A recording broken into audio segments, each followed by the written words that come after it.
आजको यस technical topic battery recycle and ethanol blending in fuel भन्ने एउटा टपिकमा हामी यो सेसन चलाउनेछौँ।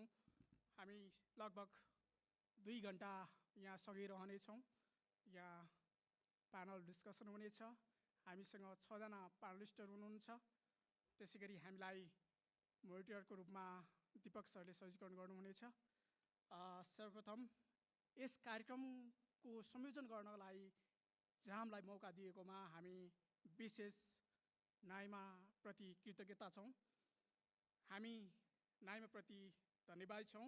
विशेष गरी नाइमाका अध्यक्ष हेतु सिंह वैद्य म्याम, त्यसै गरी कार्यकारी निर्देशक राजकुमार दुलाल सरलाई हामी नाइमाको तर्फबाट विशेष धन्यवाद दिन चाहन्छौँ। आजको यस कार्यक्रम विशेष ब्याट्री र इथानोलसँग सम्बन्धित रहनेछ। त्यसमा हामी केन्द्रित रहनेछौँ। यहाँ फ्लोर ओपन हुनेछ। प्यानल डिस्कसनपछि यहाँहरूलाई लागेको जिज्ञासा प्रश्नहरू राख्न सक्नुहुनेछ। हामीसँग यहाँ महत्त्वपूर्ण पक्ष, हामीसँग यही कार्यक्रमलाई भनेर हाम्रो छिमेकी मुलुक भारतदेखि विशेषज्ञ विज्ञहरू पनि आउनुभएको छ। हामी आजको यस कार्यक्रमलाई सुरु गर्नुभन्दा अगाडि नाइमाका अध्यक्ष ऋतु सिंह वैद्य म्यामलाई स्वागत गर्न चाहन्छौँ। म्याम, हजुरलाई स्वागत छ यस कार्यक्रममा।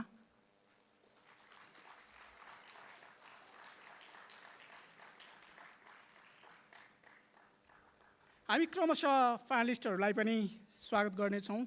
त्यसपछि हामी कार्यक्रमको उद्देश्यमाथि केही राख्नेछौँ भनाइहरू। त्यसपछि लगत्तै हामी 2टा ब्याट्री र इथानोलसँग सम्बन्धित प्रेजेन्टेसन पनि रहेको छ। हामीसँग भारतबाट आउनुभएका गेस्टले आजको कार्यपत्र प्रस्तुत गर्नुहुनेछ। म यस कार्यक्रममा स्वागत गर्न चाहन्छु प्रोफेसर डाक्टर बलराज बार्नोट। Sir, warmly welcome in Nepal and also welcome this session. Professor Dr. Balraj Bankot, sir, please.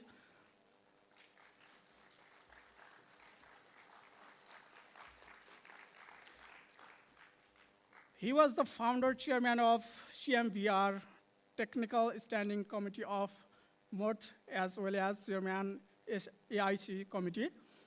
Thank you so much, sir, participate in this session. यसै गरी हामी स्वागत गर्दछौँ इन्डियादेखि नै आउनुभएको पाहुना mister Jatin Makhar. Please sir, welcome in Nepal and this session. उहाँ battery व्यवसाय लोहमबाट हुनुहुन्छ। उहाँलाई हामी स्वागत गर्दछौँ। यसै गरी हामीसँग हुनुहुन्छ mister Karan Khurana. Please sir, warmly welcome in Nepal in this session.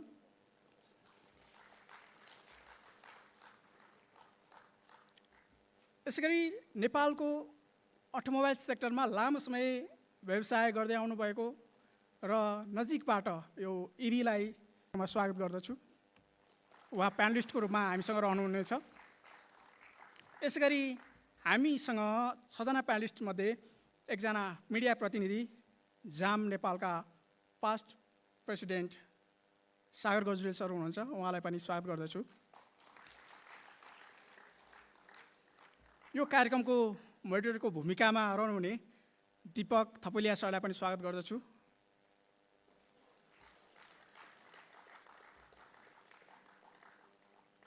यसै गरी नाइमा परिवार, जाम नेपाल परिवार, अटोमोबाइल व्यवसायी, विभिन्न क्षेत्रबाट पाल्नुभएका प्रतिनिधि व्यवसायीहरू, ट्राफिक प्रहरी, विभिन्न कलेजबाट आउनुभएका विद्यार्थी भाइ बहिनीहरू, त्यस्तै विभिन्न मिडियाबाट यस कार्यक्रममा सहभागी हुनुभएका पत्रकार साथीहरू सबैलाई स्वागत गर्न चाहन्छु।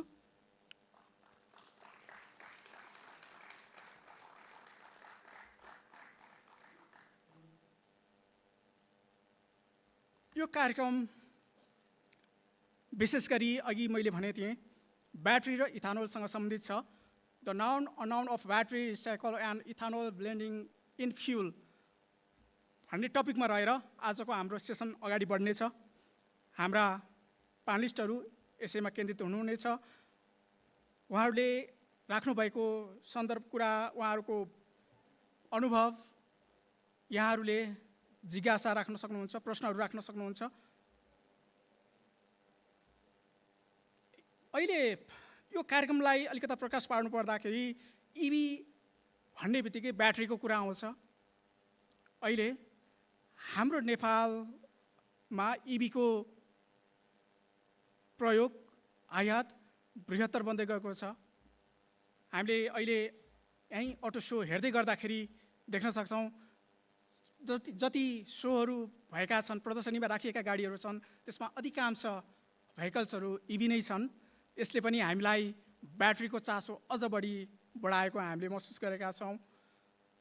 तथ्याङ्क नै हेर्ने हो भने पनि नेपालमा 62 लाख प्लस गाडीहरू चाहिँ दर्ता हुँदै गर्दाखेरि 63,000 प्लस चाहिँ इभी नै रहेछ। यो क्रम बढ्दैछ अझ। राष्ट्रिय यातायात नीति 2083 ले देखाएको तथ्याङ्क हो यो। 63,000 प्लस इभी नेपालको सडकमा गुडिसकेको छ। अझ यो बढ्ने क्रममा छ। त्यसैले पनि हामीलाई इभीको प्रयोग बढ्दै गर्दाखेरि इभीसँगै जोडिने इभीको मुटु ब्याट्रीको व्यवस्थापन हाम्रो चुनौतीको विषय बनिरहेको छ। हामीले समाचारहरूमा, पत्रपत्रिकाहरूमा धेरैचोटि पढ्यौँ पनि होला, नेपाल इभीको डम्पिङ साइट भयो भन्ने खालका समाचारहरू पनि सुनिराखेका हौँ। यस विषयमा ब्याट्री व्यवस्थापन अथवा त्यसको पुनः प्रयोगलाई कसरी गर्न सकिन्छ, यस विषयमा आजको हाम्रो सेसन अघि बढ्नेछ।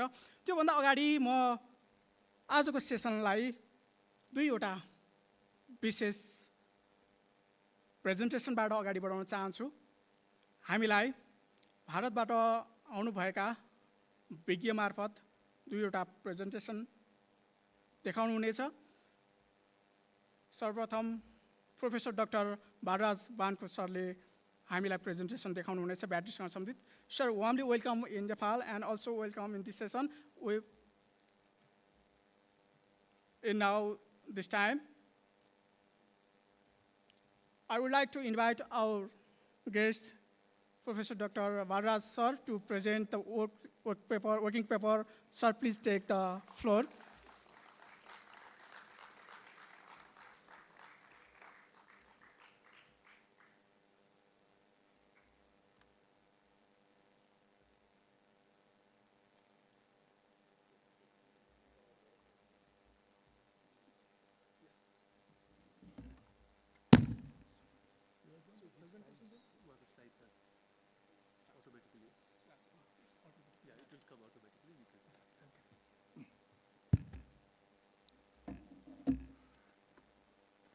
Good afternoon to everybody.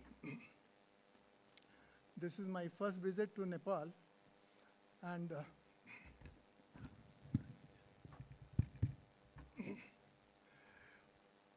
I am basically a policy maker and implementer in Indian government. I retired as Deputy Director General in the Ministry of Heavy Industry and have been responsible for framing all the rules and regulations for the automobile. Thereafter, I moved for 10 years to ARI as director, where we set up the homologation system and the test facilities. Now today, we have got test facilities which is costing more than 20 to 25,000 crores of rupees in India. And entire system has been developed by me, and including the entire homologation system. Today, the subject is that how do we tackle the battery issue? For the battery issue, there are two principles which must be understood. One is introduction of recycling policy for the vehicle as such. When do the vehicle retire? When do we call it an end of the life of the vehicle? How to define it? In today's structure in India, we are defining it through a mechanism of automatic testing stations, which we are setting up where the vehicles are tested. We carry out about 40 physical tests and about 10 or 15 machine tests on a vehicle before a vehicle is declared sort of an end of life if they do not pass. We give them a period of about 180 days to repair. If they are not able to repair, that is where the end of the life of the vehicle is declared. That is how the system works. Now, the battery input is from two angles. One is running vehicles, their battery expires and you need a replacement of that. Second is through the scrappage policy of the vehicle, that battery. There are two sources. In India, you will be surprised to know, at this moment, we have got almost like 300 million vehicles running on the road. And out of that, 75% are two-wheelers and three-wheelers. And rest are your passenger cars and rest of the product. And today, even the vehicle inspection mandatory, which we call a fitness certificate, which is given every year, that is given to only commercial vehicles, not personal vehicles. Personal vehicles, it operates only for the scrappage policy, nothing more than that. And for other commercial vehicle, every year a fitness certificate is issued. For that purpose, there are 30 million commercial vehicles running on the road. For that, we have to set up something like 500 testing stations all over the country. I am the person who introduced that first testing center in 2004. Today, I am running about 30 centers, and 30 more I am setting up in Maharashtra. Now, the battery question is concerned. How do we look at it today as far as Nepal is concerned? Their basic problem is lithium battery. And to some extent, I think for the existing population of vehicles, it will be the lead issue, because a large number of vehicles are there for the lead also. So you need a policy for that. For that, you have to frame a policy in such a manner. First of all, there has to be a mechanism for collection of the vehicles, the collections of the battery. Now, battery can be collected either from the vehicle owner or from the people who sell the battery. In India, this system has evolved over a period of 20 years. It has taken. Originally, it was in a normal way. Later on, now the issue is at this moment, anybody who wants to purchase a battery, he has to go to the original dealer. He has to first surrender his old battery. Then only he is given the new battery, not otherwise. With the result, the dealer who sells the battery, he becomes the collector.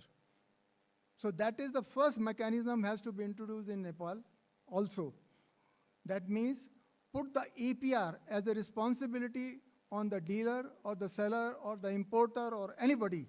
Whosoever imports a vehicle, whosoever sells the battery, responsibility has to be written down so that he becomes a collector.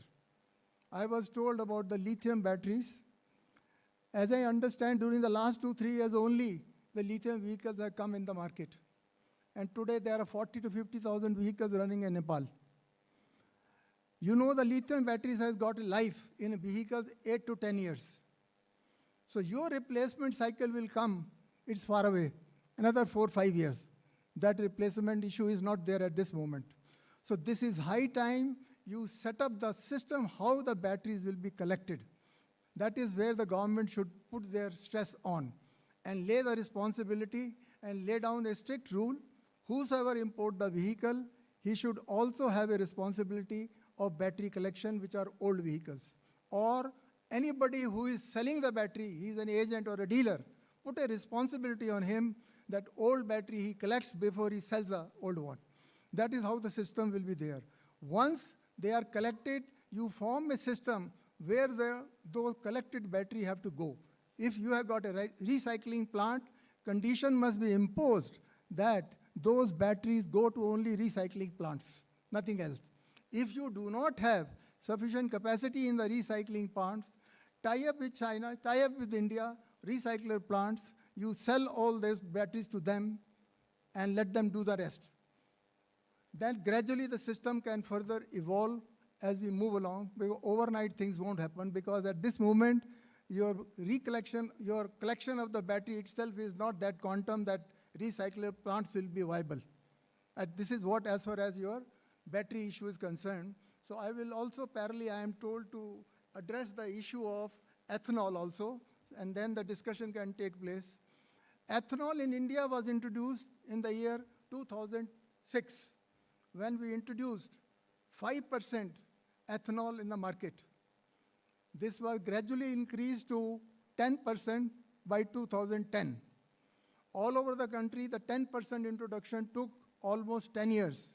The target was that by 2022, entire nation will be covered by the 10% ethanol blending.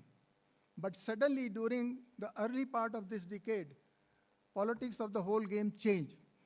Because of the war and other things, priority came to import substitution. That means increase the content of the ethanol, which is the domestic production, and petrol. So today, from 2026, 20% ethanol has become mandatory in all whatever is dispersed in the country. The issue has come up because what happens to those vehicles which are of E10 compliance, E5 compliance, and now E20, which has been introduced during the last 2 years only. What is the thing which is changed in those vehicles? Elastic and rubber parts are the main culprits.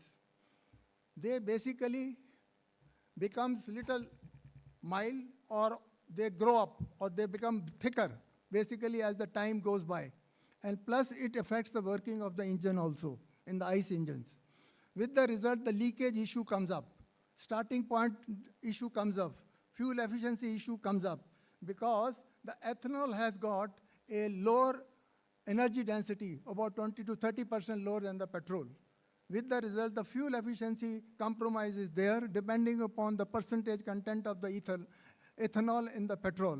In our situation, the compromise is to the extent of 5% to 6%. And then it depends upon the vintage of the vehicle. If it is a E5 vehicle, and you are putting the E20, there are two issues which are coming. One is the entire technical change which is required in the vehicle construction. Those are almost 20 years old, or 15 to 20 years old. Same thing is in the E10. So now, suddenly you put the E20 in that, it becomes a question mark. Second issue is on the availability of your E20 fuel all over the country on the petrol pumps. There are about 100,000 petrol pumps in the entire country. Ethanol has got an affinity for moisture. It attracts the moisture like anything. It can attract the moisture through the leakage, through the gasket, from the underground, for anybody, or junk, old petrol pumps and all that, the water seepage is there. With the result, when the water mixes with the ethanol as a property, there is a phase separation which takes place. The petrols become separate and ethanol becomes separate. So ethanol being a heavy item, it settles down in the tank below, and the petrol is on the top.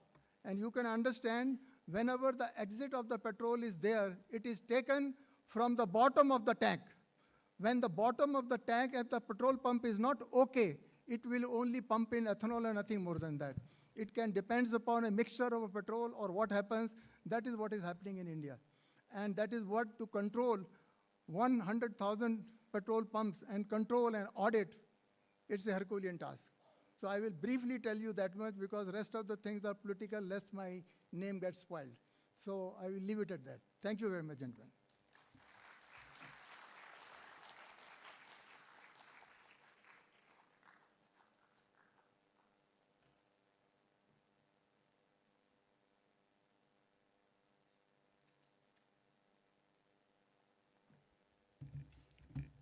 Thank you so much, sir. Very, very thanks for your meaningful presentation.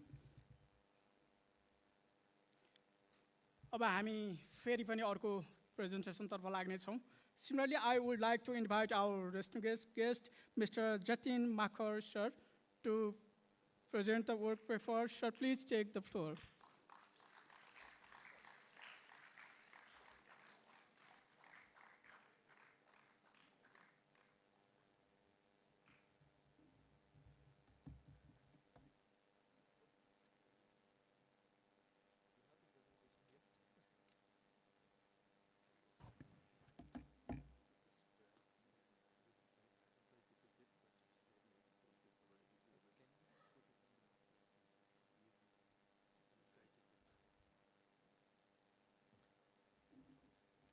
A very good afternoon, everyone. Sorry.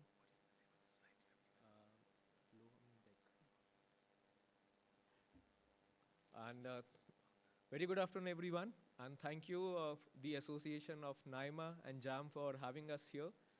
So I am going to speak about the battery recycling and ecosystem. My name is Jatin. I represent Loham. And we are working, started company in 2018 where our focus was to critical elements conservation. So we started as a battery recycling, later on expanded it to different verticals altogether. Let me just try if, is it working?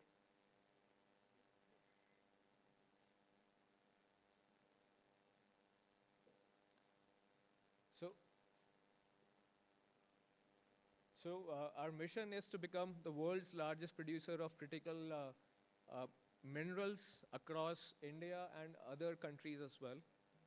So this is the flow which I will be covering. About Loham, recycling technologies present in India across international geographies, and how we can help Nepal to have policies around it and cater the waste which is generated in Nepal, not in the manner of monetary, but also the sustainable picture in there. So Loham was started in year 2018, started with battery as a critical refining mineral. Later on expanded it to critical mission. We not only just refine, we also supply the finished goods material which is used in battery manufacturing.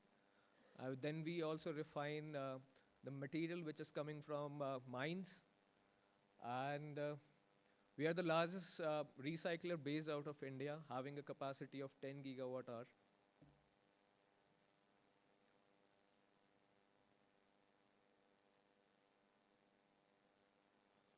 So these are a couple of facilities which we have in India.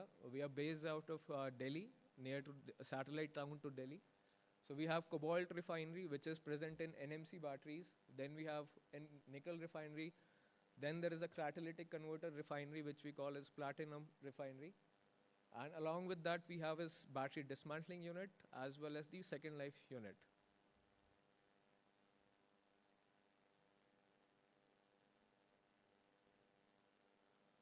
This is a periodic table I'm sure everyone have seen while studying during a science and class standard 6 to maybe 10th.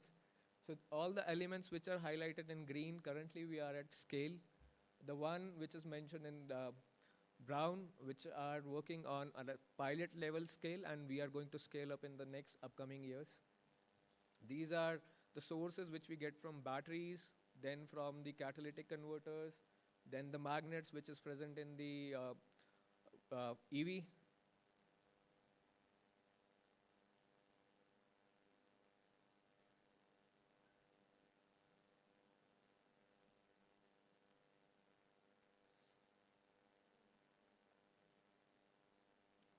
I think, yeah.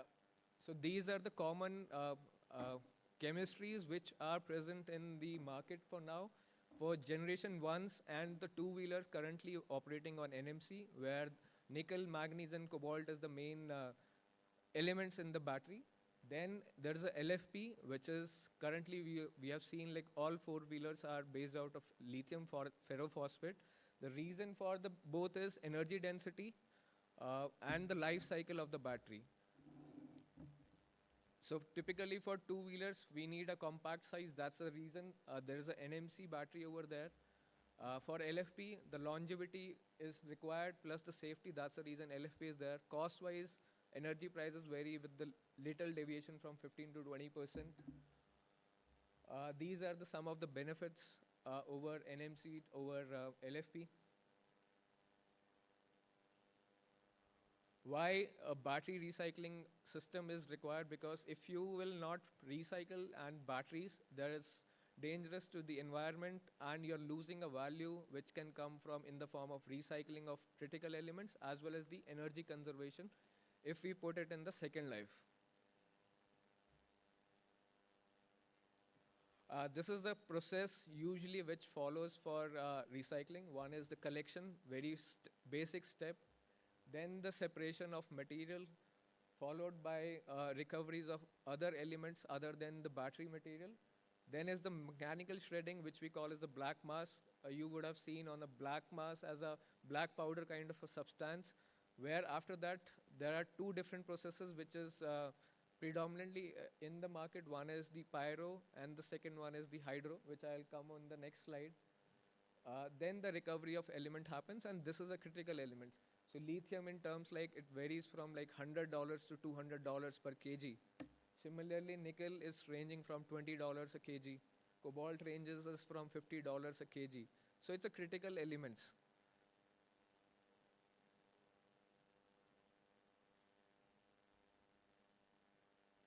So these are the two processes which is predominantly across the globe. Hydro and the pyrometallurgy. Pyro usually is a traditional mechanism where you heat the you have a furnace and you put the material around it, but the recovery in that process is very limited. You will lose lithium around it. So we are following hydrometallurgy where the recoveries are higher, and that's the reason why we pay a higher value in terms of other competitors.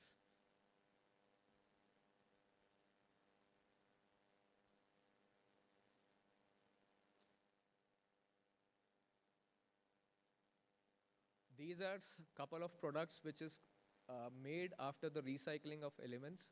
You could see NMC as cobalt metal, sulfate, similarly nickel metal sulfate, and other metals.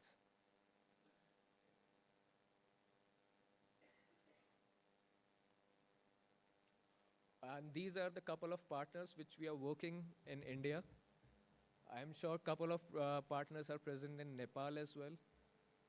This is the Indian partnership, and then I'll show you the partnerships which are based in Nepal as well.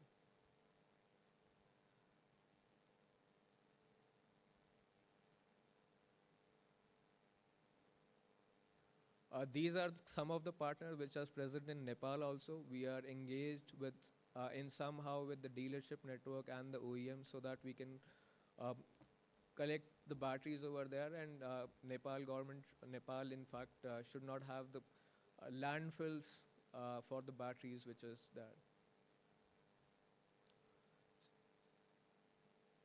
So these, like Mr. Bhanot has mentioned, there has to be some implementation from the government body. So we have as battery waste guidelines in India, which can be replicated in Nepal in a phase-wise manner. So battery waste guidelines similarly states like whosoever is the producer of the material has to responsibly discard the battery in a sustainable way.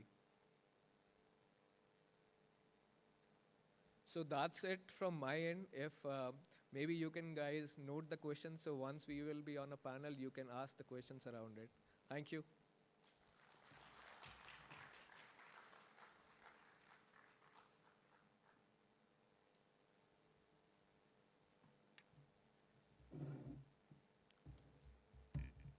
Thank you so much, sir, for your meaningful speech.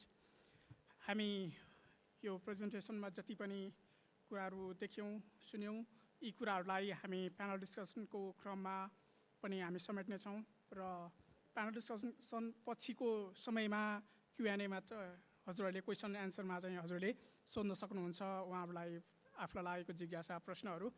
अब हामी कति पनि ढिला नगरिकन main course panel डिस्कसनमा लाग्नेछौँ। यसका लागि दीपक sir तयार?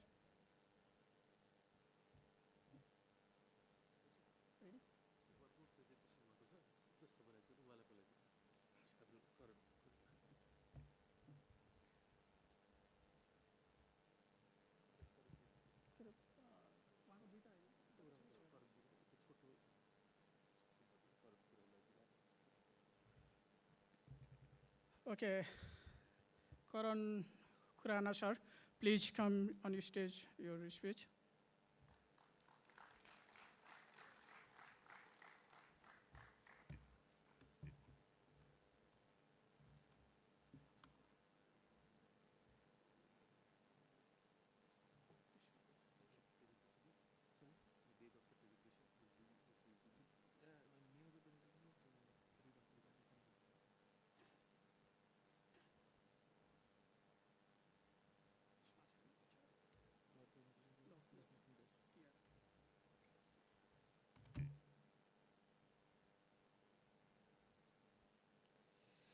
Hi, so good afternoon, everybody. I hope you're not tired after lunch. Usually it's a sleepy time for everybody, so just want to check on the crowd. Are you in there? Everybody, are you there still? Are you there still? Thank you, thank you. Just trying to understand the crowd. I know there are some policy makers, some people from the government of Nepal. We have some dealerships and OEM partners over here. Also, we have some students, right? Do we have students here? Wonderful. How many students? Can you raise your hands, please? So almost 40% of the group is students. Wonderful. So before I begin my presentation, I don't know if it is up yet.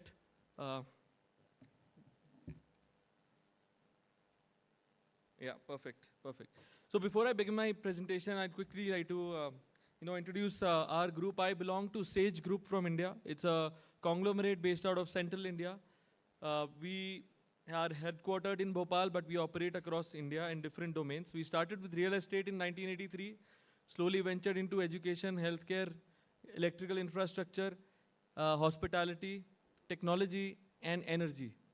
So these are all the verticals that we operate as a group. And one of the newest verticals within the energy domain is our lithium-ion battery recycling that we started in 2024. I am Karan Khurana. I started this company in 24 and we are growing it in India today. And I'll talk more about Rebat or the recycling division in the presentation.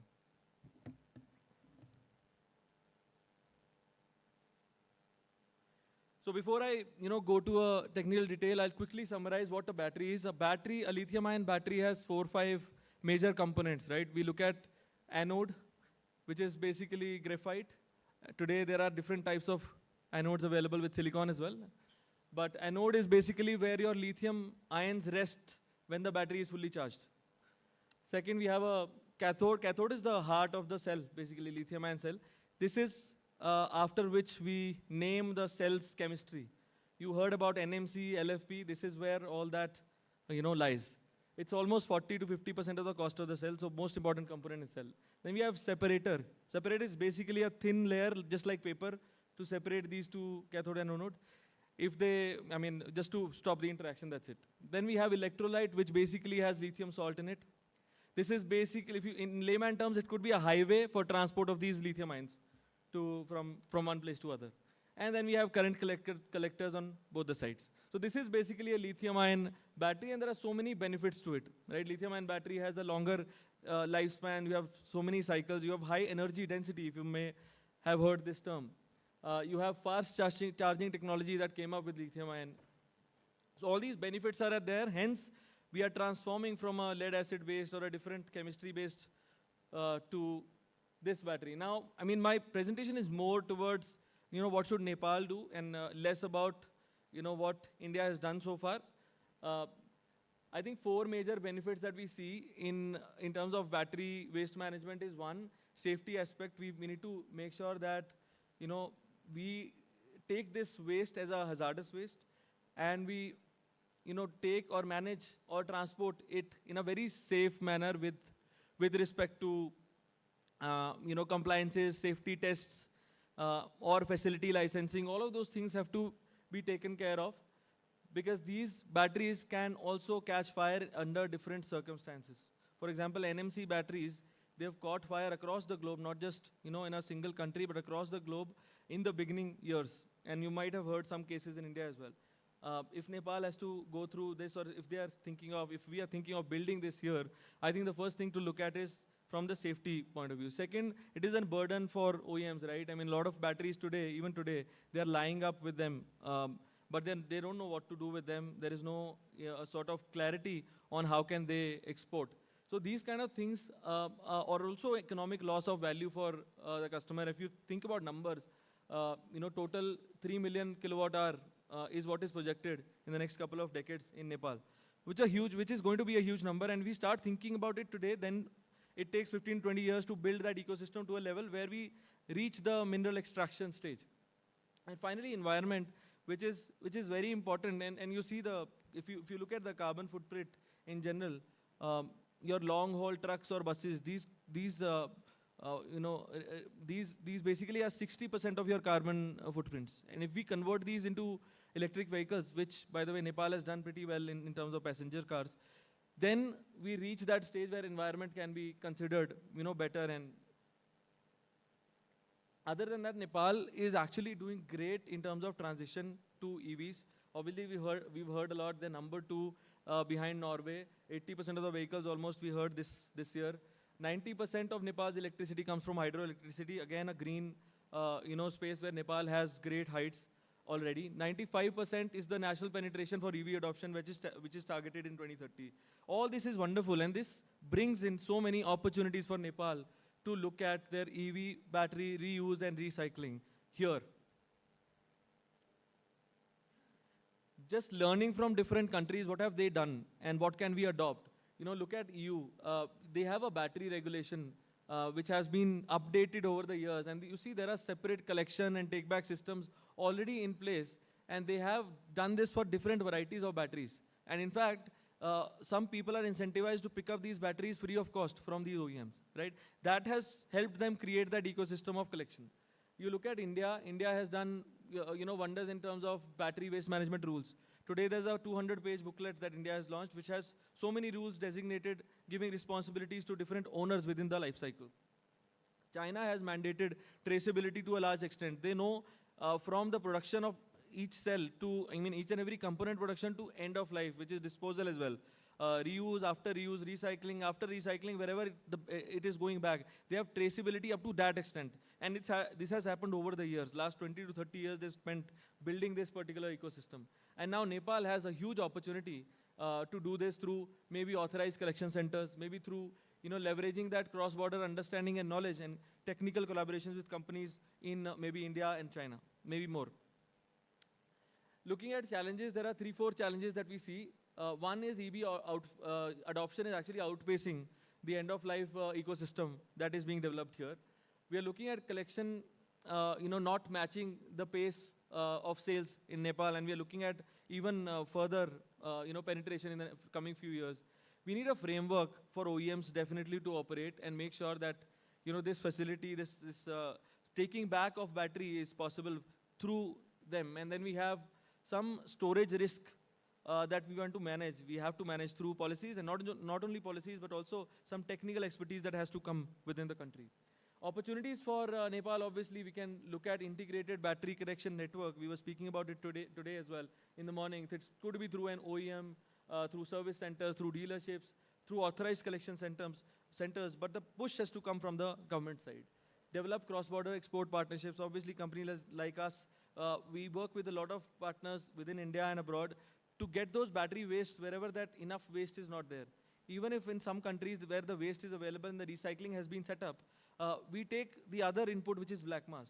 Once they set up their refining units, we'll start taking the salts also, because India has developed some cell production companies as well who are ready with mixing those recycled materials with their virgin materials to ensure the compliances of the government. So all these things will take care of themselves slowly as we build the cycle. Obviously, we need a clear regulatory framework. We need to incentivize these people who are maybe exporting, or collection centers who are collecting from across the Nepal. What we do as a company in a very short is basically we collect and test these batteries at different centers across India. We have 65 offices in India today, working in multiple domains. Some help us with the education domain and some with the battery domain. We have 11 hubs for battery collection in different parts of country. So we manage that reverse logistics ourselves because India is a large enough country. Here, I think the central push is necessary to do the same. Then we do a secure transportation to our facility, following all the guidelines, by the government. Then we have authorized recycling facility based out of Central India. It is the only facility available there in the Central India space, where we do end-to-end. We do battery repurposing, we do recycling, we do critical mineral extraction, and we export those critical minerals today. And I think we see the opportunity in the coming couple of years to even sell these final products to Indian market, and we are also working on developing something further than that, which could be like precursor materials for cathode, which could go to cathode active, which could make cathode active material and further go for cell production. So all that ecosystem will be built in the coming 5 to 10 years, and India is gearing for that. And I think Nepal has to start from the first step that we mentioned earlier as well. We have our patented technology. We have 7 patents, different processes, different varieties or types of batteries that we are working on. And we have an efficiency of 95% recovery. And we recover everything from lithium to cobalt, nickel, and copper, specifically in this domain. We also have a specialized, new product that we have come up with, which is electrolytic, manganese, which we will be launching very, very soon from the same waste.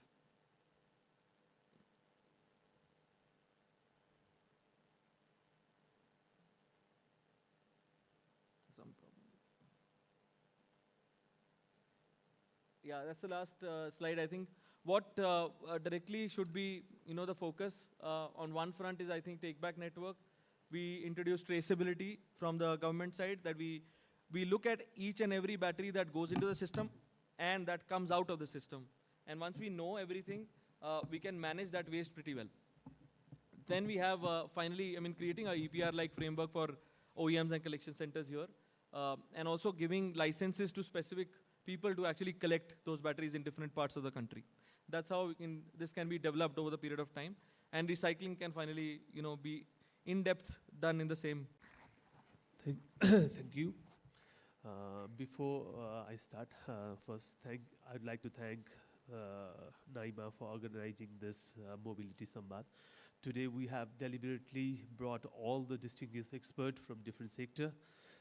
So rather than looking into a subject from one perspective, I would like to understand what Nepal need to prepare today.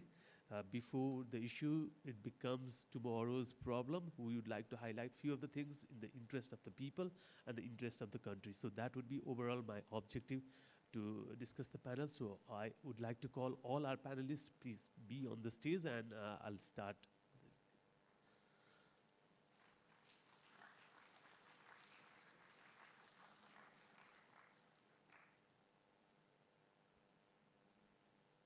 Rajkumar sir माइकको व्यवस्था के छ गरिदिनु होला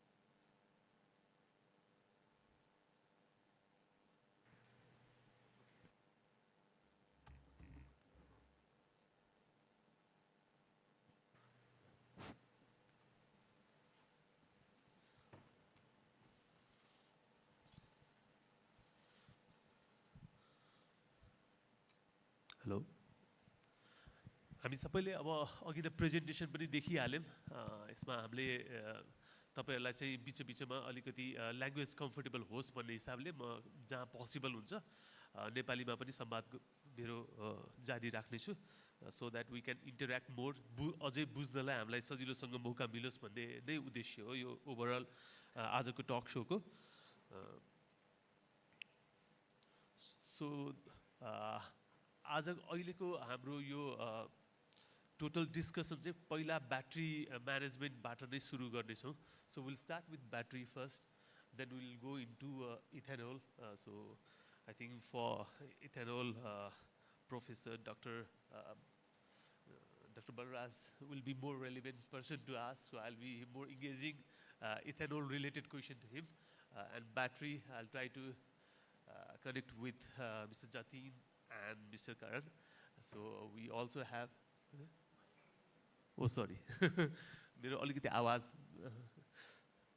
so we also have Akash sir and हामीसँग Suresh sir हुनुहुन्छ र हाम्रो सागर sir पनि हुनुहुन्छ उहाँबाट हाम्रो नेपाली एन्टरप्रेन्योर प्लस नेपालको हाम्रो होम लोकेसनको र हाम्रो मिडियालाई रिप्रेजेन्ट गर्दै हुनुहुन्छ So I want to first start with Mr. Jatin. I've seen the periodic table. You brought me back into like my chemistry day. Usually, sorry. Usually, what happens is like whenever you, for me, I have like hobby of cooking also. So whenever I see chicken, hens like livestock, so I see that okay, I can cook that. I'll use that as a tandoori. So that comes into my mind whenever I see that. So whenever you see a battery pack, so you see it as a hazard or waste, or you see it as a copper, aluminium, cobalt. So there are a lot of useful material actually inside. So मेरो उद्देश्य यसमा के हो भने चाहिँ हामीले जुन terminology कहिलेकाहीँ use गर्छौँ त्यसले पनि एउटा नेगेटिभिटी यो धेरै नै प्ले गरेको छ. सो the terminology what usually people want to put, especially in adoption of electric vehicle, is like if they term entire battery pack as hazardous material or waste, we might not going depth into the use of that material, which could be very useful in the society. Maybe like cobalt, magnesium, they are widely used in the medical sector. Probably you are also doing it. It could be cash for you also. So how do you see it? I would say it's a very good question. And whenever we see as a battery, we see as a valuable material. It's like a gold which you have, which you try to store it at home. We don't see it as a hazardous waste. We see it's a battery waste, but it's a valuable material. So there is a difference between hazardous waste versus the battery waste. In India, we also consider this as a battery waste. Now, when we see a battery, we see a lot of different elements, which involves aluminium, copper, then is lithium, then is nickel, cobalt. These are highly valuable critical minerals, which possesses a high value. या यसले चाहिँ हाम्रो पनि एउटा पर्सपेक्टिभमा चाहिँ के देखाउँछ भने जबसम्म हामीले त्यो राइट टर्मिनोलोजी युज गरेन भने चाहिँ हामीलाई त्यसबाट टाढा, जबसम्म हामीले यसलाई वेस्ट अथवा हजारस चिज हो भन्यो भने चाहिँ हामी यसलाई चाहिँ फाल्ने अथवा त्यसको गेट रिड अफ हुने चाहिँ हामी सोच्छौँ भने यही चिजबाट चाहिँ कति युजफुल मटेरियल छ भने चाहिँ हामीले त्यसलाई भ्यालुएबली प्रोटेक्ट गर्नेतिर लाग्छौँ होइन. त्यही भएर यो पनि एउटा हाम्रो दृष्टिकोणमा पनि फरक पर्छ. हाम्रो मिडिया होला, मिडियाको साथीहरू हुनुहुन्छ होला, स्टुडेन्टहरू हुनुहुन्छ होला, तपाईँहरूले चाहिँ त्यो battery pack probably entire battery pack, what Nepal right now they are importing battery size of around 50-60 kilowatt hour. So roughly it's around 400 kilo. So almost 300 kilo on lump sum. Can we say we can use those material? In fact, more than that. More than that. More okay. Than that. so yeah. So first is the in the process we are seeing as only a critical material. When I say material, only an elements level. But I see battery in both the ways. One is the value which is going to be end of life when the battery is also having an energy which is left. Let's say the battery is first used in a four-wheeler for like 4 or 5 years or maybe 10 years. Still there is an energy which is left in the batteries, which we can reuse as a different form of application. Then after second life, third life, then is the phase where it comes as an element level. First we see as energy. Energy value is higher than the elements level. In terms, if I have to give you a number, let's say energy prices is going for $100 per kilowatt hour. If you reuse that, you will get a $40 per kilowatt hour. But the recycling value will fetch only up to $10 to $20 per kilowatt hour. So in overall, I'd also like to come into current. So overall, what we can say, what we are thinking, it could be waste for us. Can it generate some cash, or it can have some residual value, at least which we can pass on to even our customer? What do you think, Mr. Karan? 100%. I think that is the way to go. As I mentioned in the presentation as well, this has an economic value and it has a decent economic value. Now, depending on how much you invest or spend on your transportation to get those to a different level, then how much you spend on utilizing most of the parts of the battery, how much you spend on recycling it. So that is the final end of life value that you get from the battery, right? It is 100% valuable, and the only way to deal with this thing in B2C is basically giving value back to the customer. If the customer has a value back, he will have an incentive to replace the battery with an authorized person, and that battery will go back to the system. That is when you start extracting value from a collection ecosystem. Once collection is done, then you move further. So 100% there is value, and 100% there has to be a reverse mechanism where people, end users, get value out of the waste. So I would also like to talk with Mr. Dr. Balraj because in Nepal we do not have any proper EPR, any extended producer responsibility that is not defined in our country. So based on your experience, like in terms of homologation, what especially because we have even like a policy maker in our, as a panel today, So maybe what you can highlight, what we should be looking first as a initial policy draft for the EPR, if it has to be, like, how important it is, and why it could be so valuable for the country like us. Hello, hello, it's okay? I Hello, think, hello, it's okay. yeah, slightly. You see, let us understand first of all, what do we mean by the word EPR? This EPR word has to be literally understood. What is the meaning of this EPR? It is basically a responsibility given to a person for doing a particular job under the law. You see, for example, I'm giving from the Nepal point of view. Today, all electric vehicles are coming. They are having the battery, practically lithium battery. Now, whose responsibility is it to collect the final battery when it has used its life? Is there any responsibility defined under the law?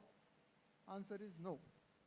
So, what I am suggesting for you to consider is that when the battery life is finished, the person has to replace that battery. If he has to replace that battery, he has to go to somebody who is selling the battery. Who is selling the battery? Dealer or vehicle manufacturer or anybody. You put a responsibility on him. Okay, you collect the old battery and before releasing the new one, and keep a record of that, put a QR code number on all batteries which are imported, and keep a record of that, whether they have come back, how much life they have given or not given. Today what is happening? Lithium batteries are made of various types. They have got their different lives, each one. For QR code, if you have got, you can find out what is the exact life which it has rendered. That is a big advantage. Normally in a vehicle like four-wheeler, somebody buys a four-wheeler, nobody gives you a guarantee that lithium battery will run for 8 years or 5 years or not 10 years. They are open. I am yet to see a particular catalog mentioning that it is an 8-year life. So if you have got a system like this, you will also come to know who is making a fool of you. Simply putting the lithium battery, which goes in 5 years or which goes in 8 years, and then the responsibility EPR. So I'm just telling you what is the meaning of the word EPR. This is one. Then other part is the responsibility, for example, the recycler. In this case, if it comes to these people like him, recycler battery, the responsibility is put on them. If they make any new battery as a manufacturer of lithium-ion battery, they must use at least 20 or 30% of the reused material in their manufacturing. They have to give a guarantee for that. For example, if it is a recycler, today in Indian law, responsibility has been put on them. They must recover 70 to 90% of the material content in that battery. That is the law. They have put a target that in 96 so much, 97 so much, 98 so much, but 230. They must achieve a 90% target. That is how it has been given in a graded form. So this is the reason. It depends upon how far you want to go. In my opinion, today your situation is such, you have got 40,000 only lithium-based cars running on the country. It has got a life of 8 years. Lithium cars have been introduced during the last 2-3 years only, which have come to you. It has got still a life of 5 years to go. In that 5 years, you set up a system of EPR. Whosoever imports these vehicles or batteries or whatever it is, put a responsibility on them. Whosoever comes to you for replacement, please collect this old battery before giving the new battery. That will become a EPR for you to start with, because you are not in a stage that you can set up any recycling plant at this moment, because this is not viable today at this moment. At least set up a system of collection at this moment. And then later on when the viability comes, think about it. But in the meantime, have a backup tie-up with somebody, manufacturers like these are people, whatever batteries are collected, we'll give it to you. So this is how the system works, and you can gradually improve upon it. I hope I've explained you the term EPR. Thank you so much.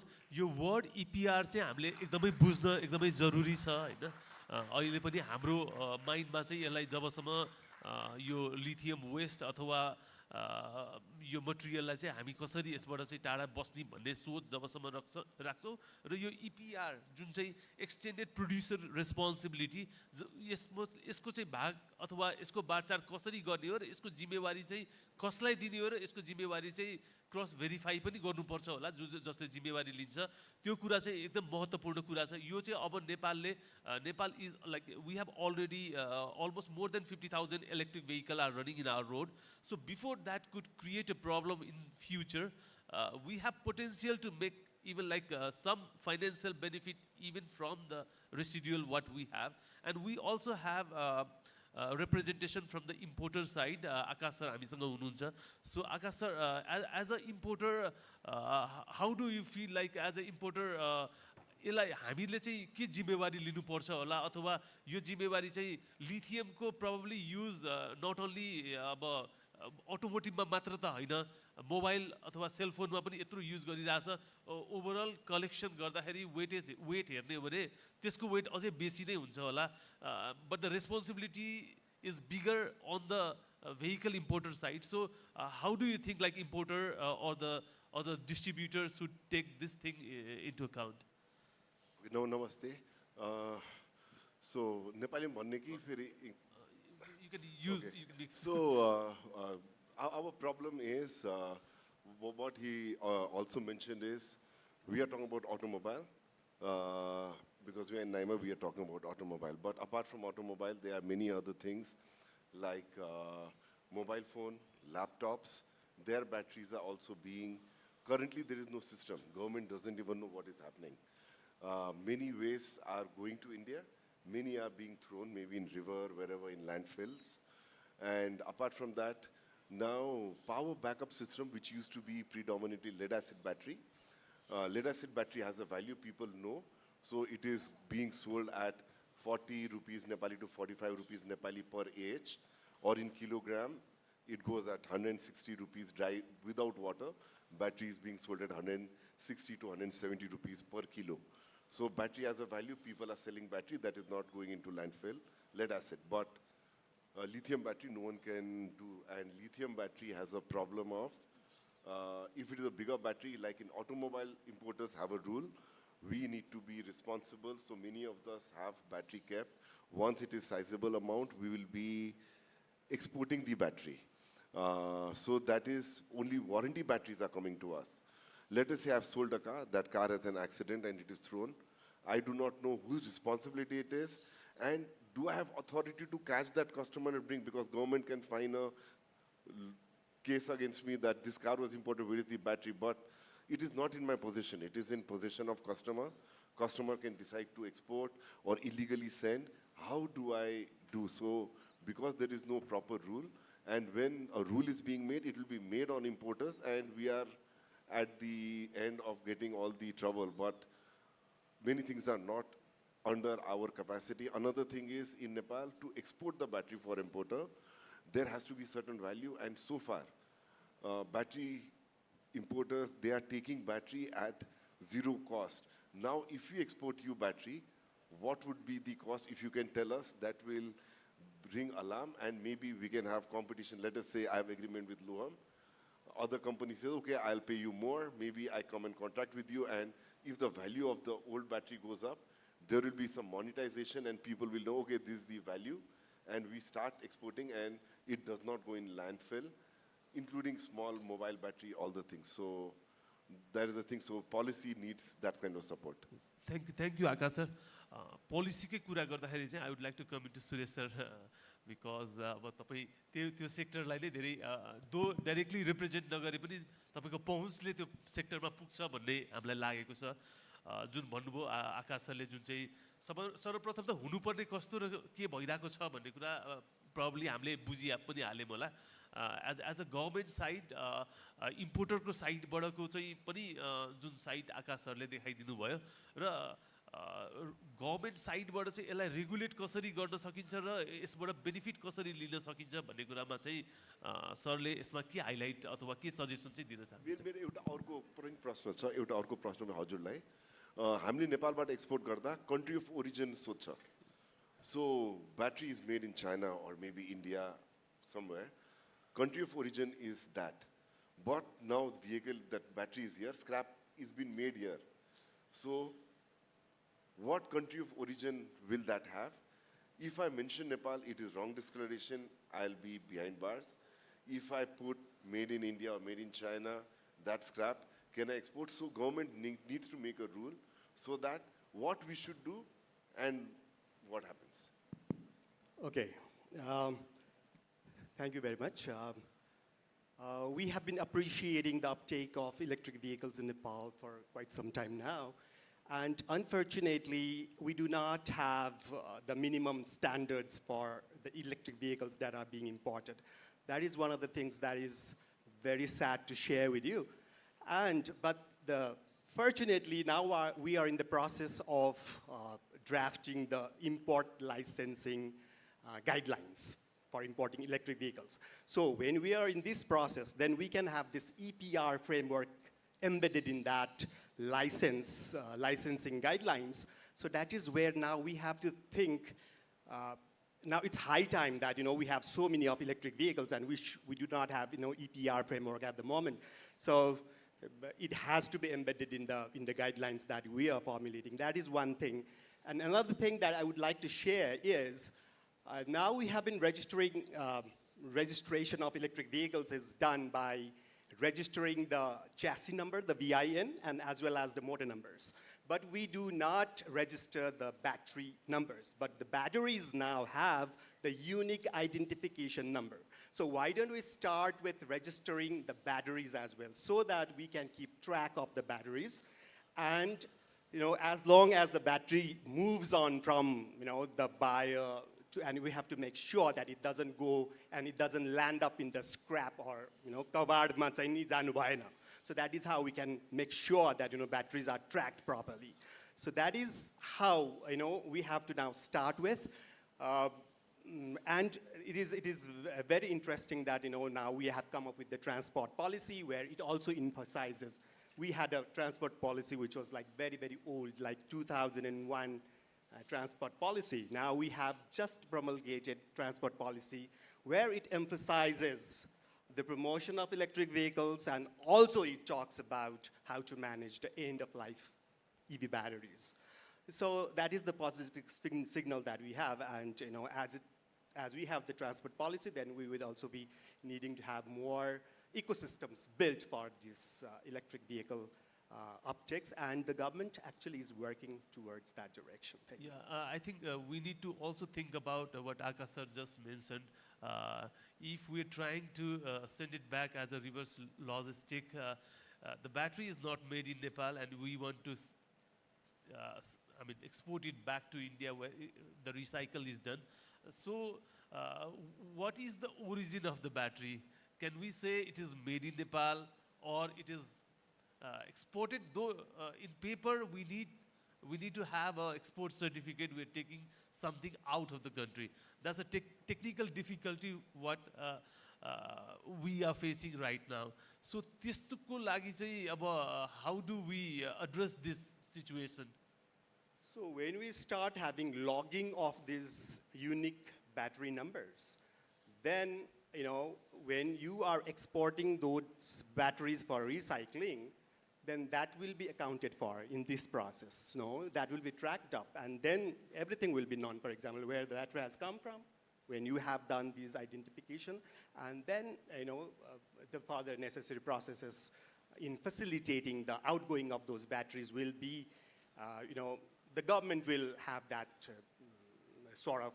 त्यसमा चाहिँ एउटा fundamental problem चाहिँ डकुमेन्टले चाहिँ त्यसलाई कसरी बुझ्छ भने चाहिँ यो एक्सपोर्ट हो भनेर बुझ्छ होइन, रिसाइकल गर्न पठाएको अथवा त्यो भनेर बुझ्दैन।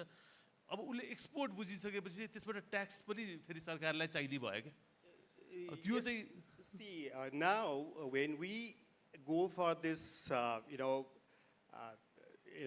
export, I won't call it export because you imported it and actually you wanted to have that gone out for recycling, right? So when you have the tracking of all these things, then the question of exporting should not come in.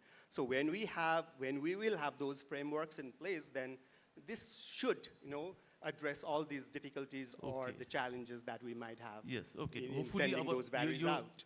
It will be addressed, at least yo part of चिजमा पनि highlight हुन्छ भन्ने जस्तो लाग्छ. So I would like to come to Sagarji. You represent media as well as customer side also. In overall scenario, how do you see, like तपाईले कसरी बुझिरहनु भएको छ यो ब्याट्री म्यानेजमेन्ट फ्युचरमा गएर कति समस्या हुने हो कि होइन कि कसरी बुझ्नु भएको छ र आजको दिनमा हामीले यसमा चाहिँ के बहस गर्न जरुरी छ र के सोच्नु चाहिँ जरुरी छ जस्तो लाग्छ? धन्यवाद दीपक सर। सबैभन्दा पहिला चाहिँ मलाई के लाग्छ भने नेपालमा विद्युतीय सवारी साधनको ग्रोथ 2018बाट भयो। 2018बाट जसरी गाडीहरू आउन थाले सरकारी तथ्याङ्कले के भन्छ भन्दा करिबन हामीसँग आजको डेटमा 63 देखि 65 हजार इलेक्ट्रिक भेहिकल भइसकेको छ। हेर्नुहोस् यो दुई तीनवटा कुरामा हामीले ध्यान दिनुपर्छ जस्तो लाग्छ मलाई। एउटा एक्जाम्पल सहित म भन्न चाहन्छु। नेपालमा बिमा कम्पनीहरूको सङ्ख्या ठुलो थियो तर रिइन्सुरेन्स कम्पनी थिएन।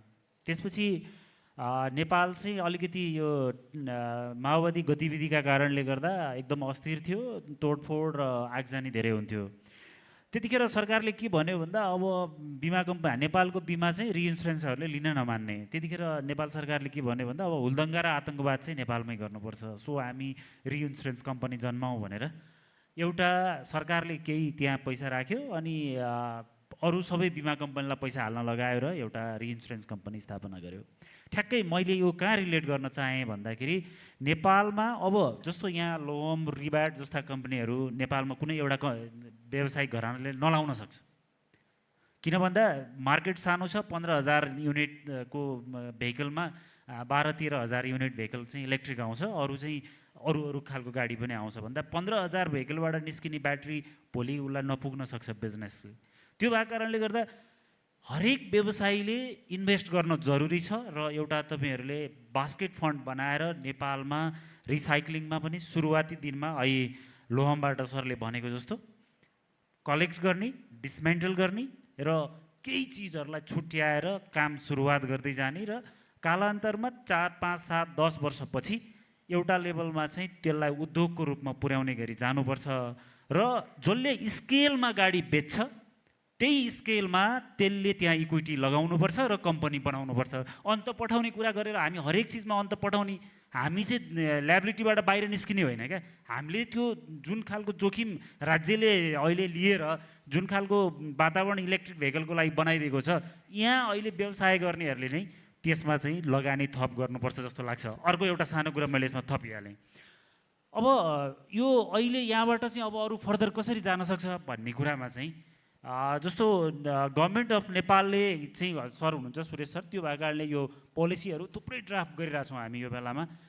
यसमा चाहिँ क्लियर गभर्नमेन्टले 10 to 20% इन्भेस्ट गर्ने, 80% व्यवसायीहरूलाई लगानी गर्न लाउने र जो भोलि इलेक्ट्रिक भेहिकलको म कारोबार गर्छु भनेर थपिन आउँछ उसलाई पनि अनिवार्य रूपमा स्टेकमा ल्याएर नेपालमै रिसाइक्लिङ उद्योग चाहिँ काम गर्नुपर्छ भन्ने मेरो आफ्नो बुझाइ छ। मैले अहिले यति नै भने। I think Akash sir wanted to say add up something.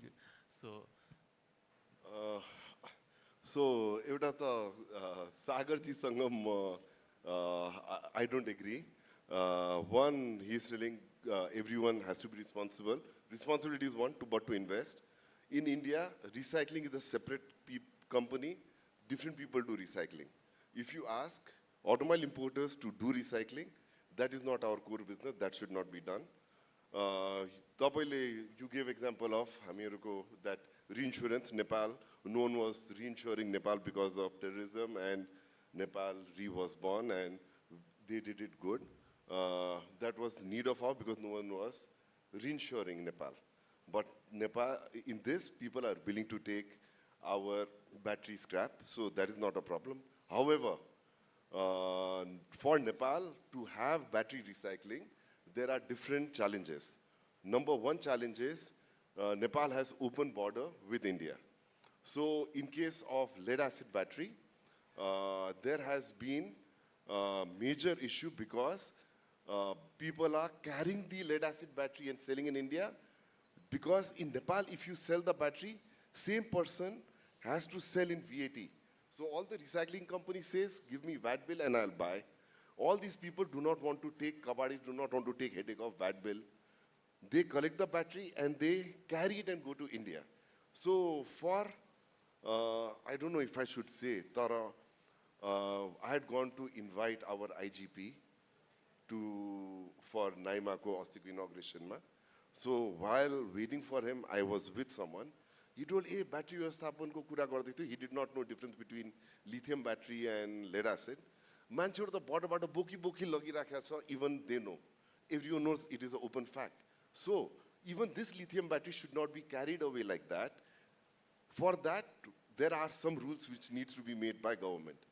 Rule number one, anyone can collect, people, hawkers and all, whoever collects, they can collect. But before it is being transported from one place to another, one city to another, or when it goes into truck, it has to be VAT bill. And VAT bill has to go to a recycler. That time when we were looking at the presentation, they were telling licensed recyclers. So same, I don't know which one who gave that representation, but yes, there has to be licensed recycle. People should be allowed, the collectors should be allowed only to bill them, not to anyone. Because currently, lead acid battery is going from Kathmandu outside, they cut in someone's name, then they do sales return, the battery going and VAT is gone. It is in Birganj and it's carried and sent back outside. In India, the moment battery is recycled, people who recycle are getting rebate from government. In Nepal, they are charging VAT. In India, for every recycling, government is giving per kilo 2 rupees, 4 rupees, 5 rupees. They will know not only for battery, even for plastic, for everything. So in Nepal, we do not expect that, but nothing should go out illegally. That is the most important part. If that rule is made, there are a lot of recycling companies ready to come. These lead acid battery recycling companies, thanks to current government, because the border is strict, last 15, 20 days, 1 month, lot of batteries are coming to recycling companies. Otherwise, everything was going out. Okay, sir. Yeah. And one more thing, right? Another important part is, apart from this, for lithium-ion battery, again in that presentation, there was 1, 2, 3, 4, 5, 6 step. So second step was collecting the battery and then opening it where plastic, like chutano milcha, plastic, aluminum, copper, all those things can go to different people. Then black matter will come. Recycling black matter is not possible in Nepal at the moment, which we can export to India. So there is a value addition. And without any compulsion, if the rule and regulation is made, there are many people willing to set up a plant. Please don't make anything compulsory because it becomes, again, a problem. Just like so many steel units had to put up furnaces, here every automobile company will have to put a recycling unit, and lot of Nepal's capital will be wasted. Thank you. Yeah, thank you, Akash sir, putting a lot of practical thing in front of us. And Professor has already given a very nice way how we should be going step by step. We should not be jumping into too many bigger things. Though electric adoption-wise, we are maybe it's kind of a fortunate enough that we are in a higher adoption way, but a lot of preparation side we still are at immature stage. So we need to understand that. And first, the EPR definition and that responsibility correctly has to be drafted among like who should be the responsible one. So we should be going on that way. In my opinion, that is what I feel. So now I would also like to ask Mr. Karan about, because you have been already doing a few of the you are also doing battery import from Nepal already, yeah? So I think you are facing a lot of logistic challenges also. I think probably you love the weather of Kathmandu, but I don't think you love the highway. So what are the terrain challenges, especially in regard to collection, logistic? What do you feel about the challenges of our country, and how it is making difficult for you if we choose to export our battery to your recycle unit? Sure, thanks for the question. I think very important matter for Nepal. Why? Because the terrain is very different from a regular flat plain, right? It's not a plain land. So there are different areas where maybe you have 2 batteries in 6 months. So who will go back and collect those batteries and come back to you, right? There has to be some system through which the battery somehow reaches this place. And it is going to be costly. In the beginning, until you don't have volumes, it is going to be costly. Nepal is majorly concentrated in Kathmandu, I would say. Because our 50% of the total sales will be in Kathmandu. So the volume you can get in Kathmandu, but it will be spreaded over different distributors. Correct. So if you look at Kathmandu, this is fairly easy because your ecosystem will be easily built. However, if you go to remote areas, you'll have to find out places where you generally have highways. The highways will have to have different authorized collection centers from the government who are licensed to hold those batteries and maybe start dismantling also. And those centers can have a mini collection centers in smaller parts of the country here and there, where they hold small batteries and send it to the hub. And once the hub gets the batteries, these batteries can be either dismantled there, or they could be picked up altogether to a centralized location in Kathmandu where all the batteries are dismantled or whatever is happening. So this ecosystem has to be built slowly. And if you think about battery in Kathmandu, you'll get X value. If you think about battery in, say, Pokhara, you'll get X minus 20 value. If you think about battery in a very remote mountain or hilly area, that maybe give you X minus 100 value. I mean, because you might have to invest or get no value to get those battery in time. But once the traceability starts and the volume starts increasing in those areas, all this ecosystem will help you build that recycling setup in India, in Nepal. Okay. So my question for Jatin would be, like, from your experience working with OEM and recycler, what should Nepal start building today? So, like, do you think it is better for us to have like battery traceability or testing facility or collection center or trained manpower, or we do some a central collection where we segregate ourselves some valuable like body control module or battery BMS in there and send it to the center like yours? What would be your suggestion on that? I think some of our panels have already mentioned the first and the foremost step is first to have a collection, because that's the least cost investment process. Once you set up enough volumes to maybe scale up for dismantling or maybe collection also, then probably the second steps comes in the picture. So first step is to have a person who will collect the batteries across geographies of Nepal, starting from Kathmandu, and later on expanded to other parts of Nepal, so that once you have enough volume to be there, then you set up a facility after that. Okay. Okay, I think we are done with the battery part for questioning to all our panelists. So should we open to the floor for the battery and we go into ethanol, or we start with ethanol and ethanol? Okay, so I'll go with the ethanol. So mostly my engagement with with professor, it will be in more way. So plus our media person and importer representative. So so Professor, what do you think about there's a lot of talk, we have been hearing a lot of news about E20, E30, or in world, I think like what we understand is Brazil, they have the highest one, E30. I think they have already, they're moving towards E32 or 35 or something like that. because they have huge resources of sugarcane, what they have. So the direction what Nepal is also choosing is because of the fundamental reason is the fuel import bill is one of the highest costs for the country, and they want to the one way is electric vehicle or automotive adoption is one way. They're already better on that. The other way is like reducing entire import bill, subsidizing it with ethanol. So the direction what Nepal government is choosing, do you think is better decision? Is it a better decision how we are going or nation is taking into? As far as my presumption goes and knowledge goes, You most of the oil, petroleum product comes from India. Yeah, I we do have not know 100%. Yeah, 100% from So IOC. This is my presumption, so yeah. I'm just trying to confirm But that. we get So- non-blended one. Yeah. So, why we need a blending? Basic thing is import substitution as far as India is concerned.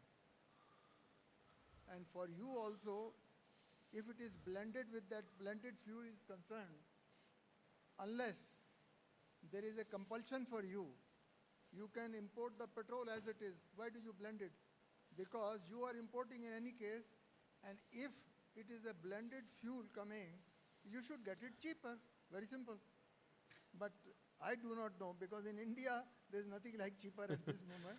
So this is as far as cost economics is concerned, it is up to you to handle it with your supplier from India. It may be Indian Oil, it can be Burma Shell, it can be anybody in the country. This is one aspect that you have to decide. They can give you a totally petrol, your ethanol free. There's no issue. Number one thing.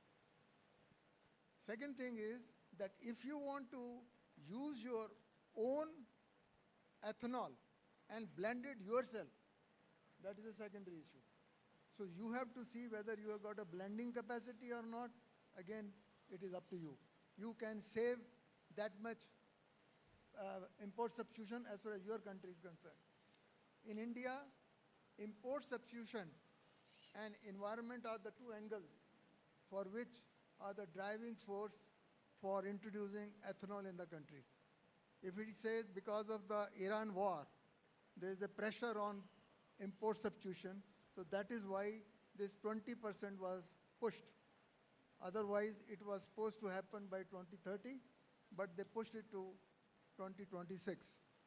So during the last 2-3 years, from E10 to E20 has been pushed. Now there is a talk that by 2030 they want to push it to E30, maybe even more, because they are encouraging that we should make flexi-fuel vehicles in the country. Okay? So at any percentage can be done, because that will be an import substitution. Other aspect is whether there is a compromise on food for people versus ethanol for petrol. Yeah, You have that to we will come that's into next a question. Yeah. secondary issue. Yeah. Now, question comes, let us see, as far as the vehicles are concerned. If the direction is to go towards E30 to start with, say next 10 years. So, Yeah. in Before that, Professor, I would like to make our crowd also understand about like what ethanol exactly is. So I don't know if they have a pretty idea or not. In my understanding, also like I have probably some limited knowledge, and it would be very great to have experience like you to make us understand. In our understanding, like gasoline, usually it comes from the hydrocarbon family, and this ethanol, it comes from the alcohol family. So energy density is quite different for both. For example, from the different sources, what we understood is the energy density what is has in compared to hydrocarbon is lower than 30%. So is it like we get 30% lower mileage?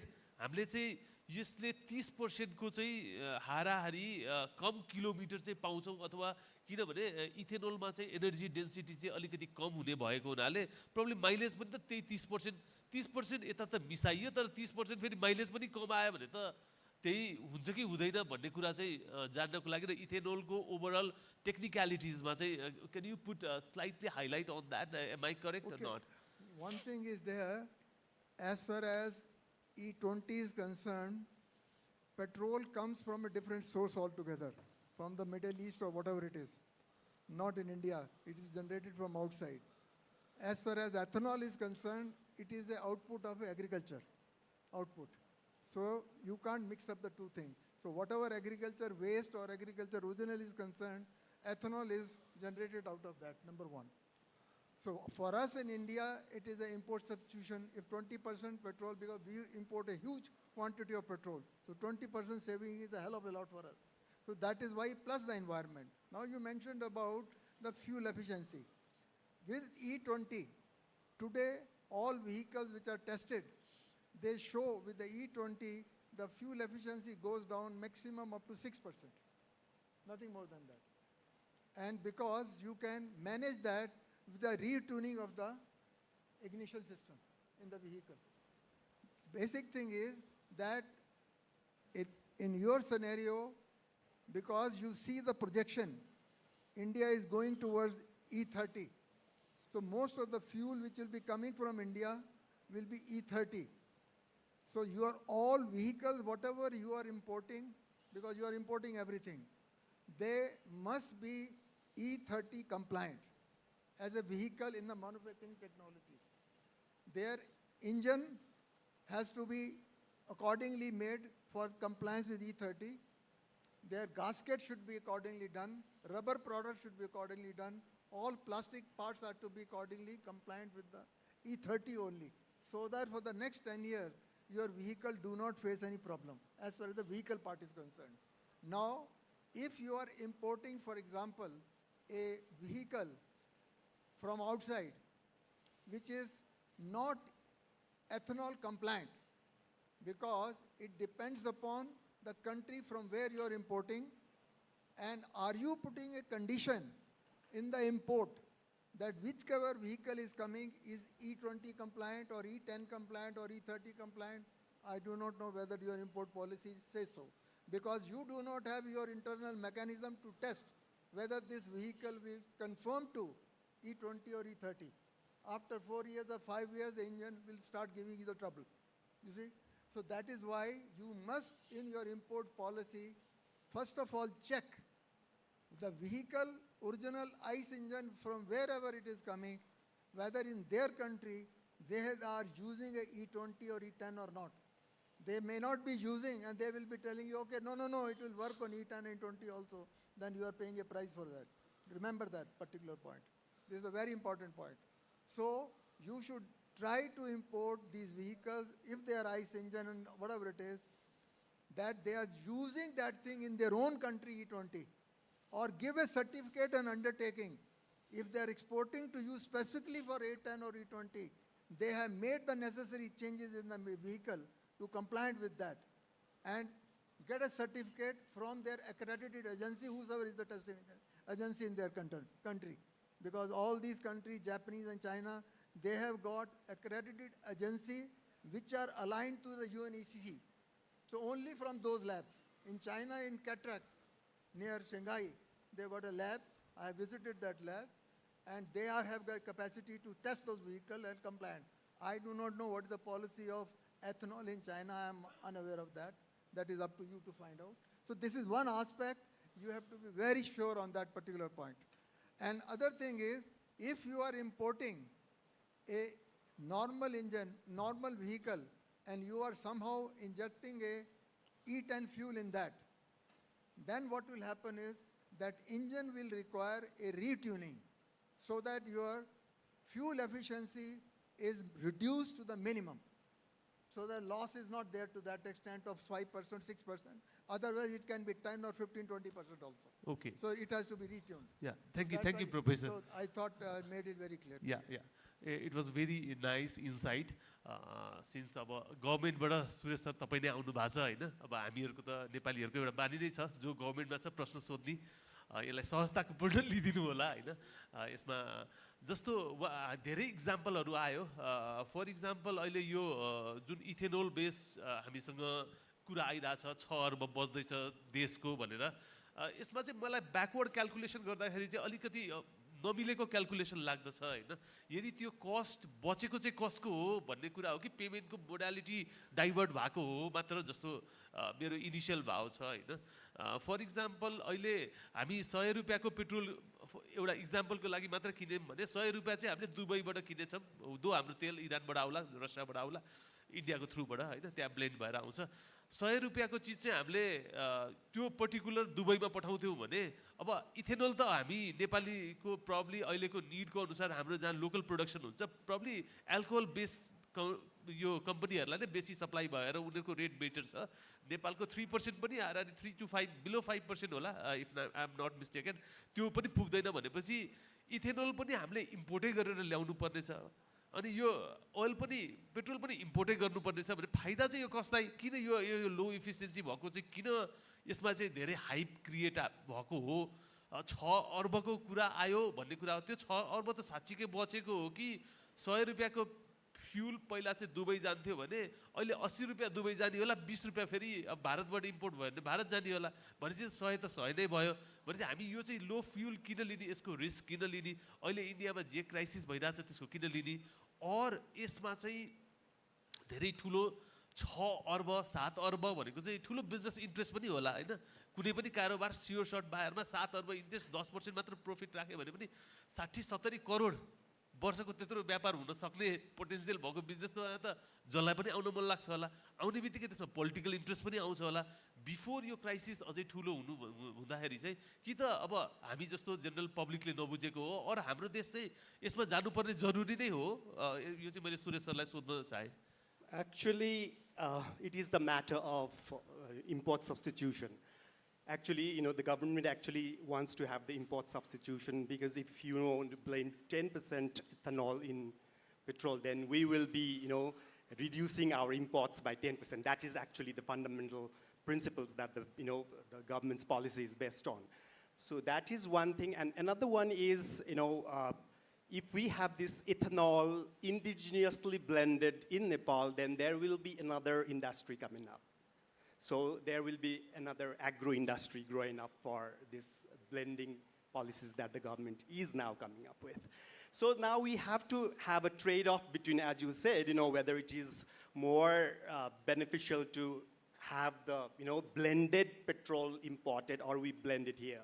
So that is where the government now has to have better in-depth calculations and see whether it is actually benefiting us in import substitution, or is it going to have negative impact on the technologies, like if it is not compliant for ethanol blended fuel, then we have to double check and we have to think twice before we land up and concluding that we have to mandate NOC to mix 10% ethanol in petrol. So that is where you have to take a calculated decision. Now the government has come up with this order, but we still have to have a lot of homeworks to be done to get it implemented fully. Plus, that is where we have to also need to check on the source of this ethanol or not. Basically, the basic fundamental understanding, whatever we search, if you go from the textbook side, it says like the molasses would be the major source of ethanol. But now, in my view, in India, from molasses, it shifted towards corn, makai ko dana. त्यसपछि चाहिँ they are moving towards rice grain, the graded one, Jun waste हुन्छ. And because the price of fuel and the sellability is so high, now they are substituting, like they want to produce more rice for ethanol rather than giving or feeding it to the society. So that could create a problem in the future. Are we capable enough? Should we be thinking about this or not? And what would be the water consumption the crops are doing? And So those fundamental, this kind of a thing is a problem in India or not, in your view, if you want to put, and I'll pass that to Suresh ji. I think that has been taken into consideration when this order was formulated. Like, the ethanol has to come from molasses, the distilleries, or from the agro waste industries. So it has clearly stated out that, it should not be done at the cost of food security. So you should not be, actually making ethanol out of corn and rice and all those things. That is clear on the order. And, yeah, that is where, I said earlier that, there would be another industry coming up where, ethanol would be produced by, agro wastes and forest wastes. That is where, So what is the experience like from India? This regulation is not there or not? Let me make the thing little more complicated for you. When you are thinking of introducing, say, E10 fuel in the country, you must remember, you have got vehicles. Whatever existing population of the vehicle, they are not E10 compliant. You have to provide them 100% petrol for that, not E10. The moment you do that, you are asking for trouble. That means E10 fuel cannot go in non-compliant vehicles. So existing population of the vehicles are all non-E10 compliant. Remember that. This is one aspect. Second aspect is, at the dispensing station, you have to make a provision that you will provide E10 along with the pure petrol also, high octane, so that those vehicles which are non-compliant, they can get the pure petrol, gasoline, and E10 compliant vehicle, fresh, whatever you import from whichever country, with a certification that they are E10 compliant, they will be fed the 20. This is one aspect. Second, which are more difficult, whatever number of your existing petrol pumping station, dispensing stations are there in your country, I do not know how many they are. In India, we have got 100,000. So, if the existing dispensing station, you pump in E10 and 20, which we are facing today in India, a problem of your phase dispersion, because water ingress, especially during the monsoon, due to the gasket leakage or whatever it is, because they are old, sometimes a 20 years old pumper, I don't know. So with the result, with a 0.5% percentage, if the fuel, water is there inside the petrol, sucked in, there is a phase separation takes place between ethanol and petrol, and ethanol goes down the tank. And that is what is being fed in our existing running vehicle in India by different petrol pumps, which nobody is saying anything. And due to whatever obvious political reasons, it becomes a big controversy, because then you must have an audit system introduced in your country that they will have a regular audit of all petrol pumps, where through a dipstick, which will be inserted in the pump, and see whether any phase separation has taken place in that or not. The moment it touches the water, it will the color will get into the red in the dipstick. So you will find out that means all audit has to be done of all petrol pumps, and regularly some mechanism has to be evolved in your country that all pumps are being regularly done. Then, if you are dispensing pure petrol and E10 petrol, each petrol pump has to have a tank, one for E10, one for E10. So it is not that simple what you are thinking. It is quite a complicated game. So you have to do the audit of everything and plan it properly, because we are facing these problems in Delhi every day. I find very difficult sometime at night. Some TV channel tells me, well, this person has said this thing. What is your view? I said, thank you, Professor. Thank you. You wanted to add something? Yeah, just I'll just explain you in very simple language. I hope it will be of use to you. Just a couple of points to add very simply. One, when you produce ethanol, right, it requires certain raw material quantity, right? Given the consumption in Nepal and the population here, I'm not sure how much consumption do we have and how much produce we have to be ordered to be able to make ethanol as a product and then blend it into petrols. Second, this is a long-term strategic decision making that has to happen today for the next 10 to 15 years. Because instant decision making, as he mentioned, would lead to something very drastic in the country, and that might require much more broader infrastructure than we currently have. So that's the only, I think, essence. If we start making policy today, it has to be 10 to 15 years down the line. Okay, now my question goes to Akash sir, because you are so passionate about driving everywhere, every part of the world, and like you also have a lot of old vehicle in your workshop is coming. So how complicated do you think that would make if government decide to go on this, even like E10 and moving forward to 15 or 20? So how do you think regarding the readiness from your side as an importer? So you represent entire automotive industry. So on that aspect, could you please highlight a few things? So definitely, as Sir told, is your vehicle ready for ethanol? Most of the Indian vehicles after 2010, they are ready for E10, most of them, because that was rule in India. But we don't have vehicle only from India. They are from other countries as well.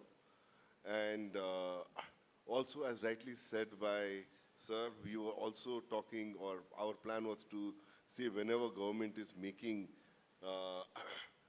with blending ethanol, there should be option for people who do not want ethanol blended fuel, whose vehicles are not ready, so that they don't end up spending too much of money on repair. So both options should be there. And yes, and who can do it, there can be a different rate or whatever. So these two are very important. And our suggestion is we should not go over E10. And also, we should blend ethanol only if you can use local ethanol.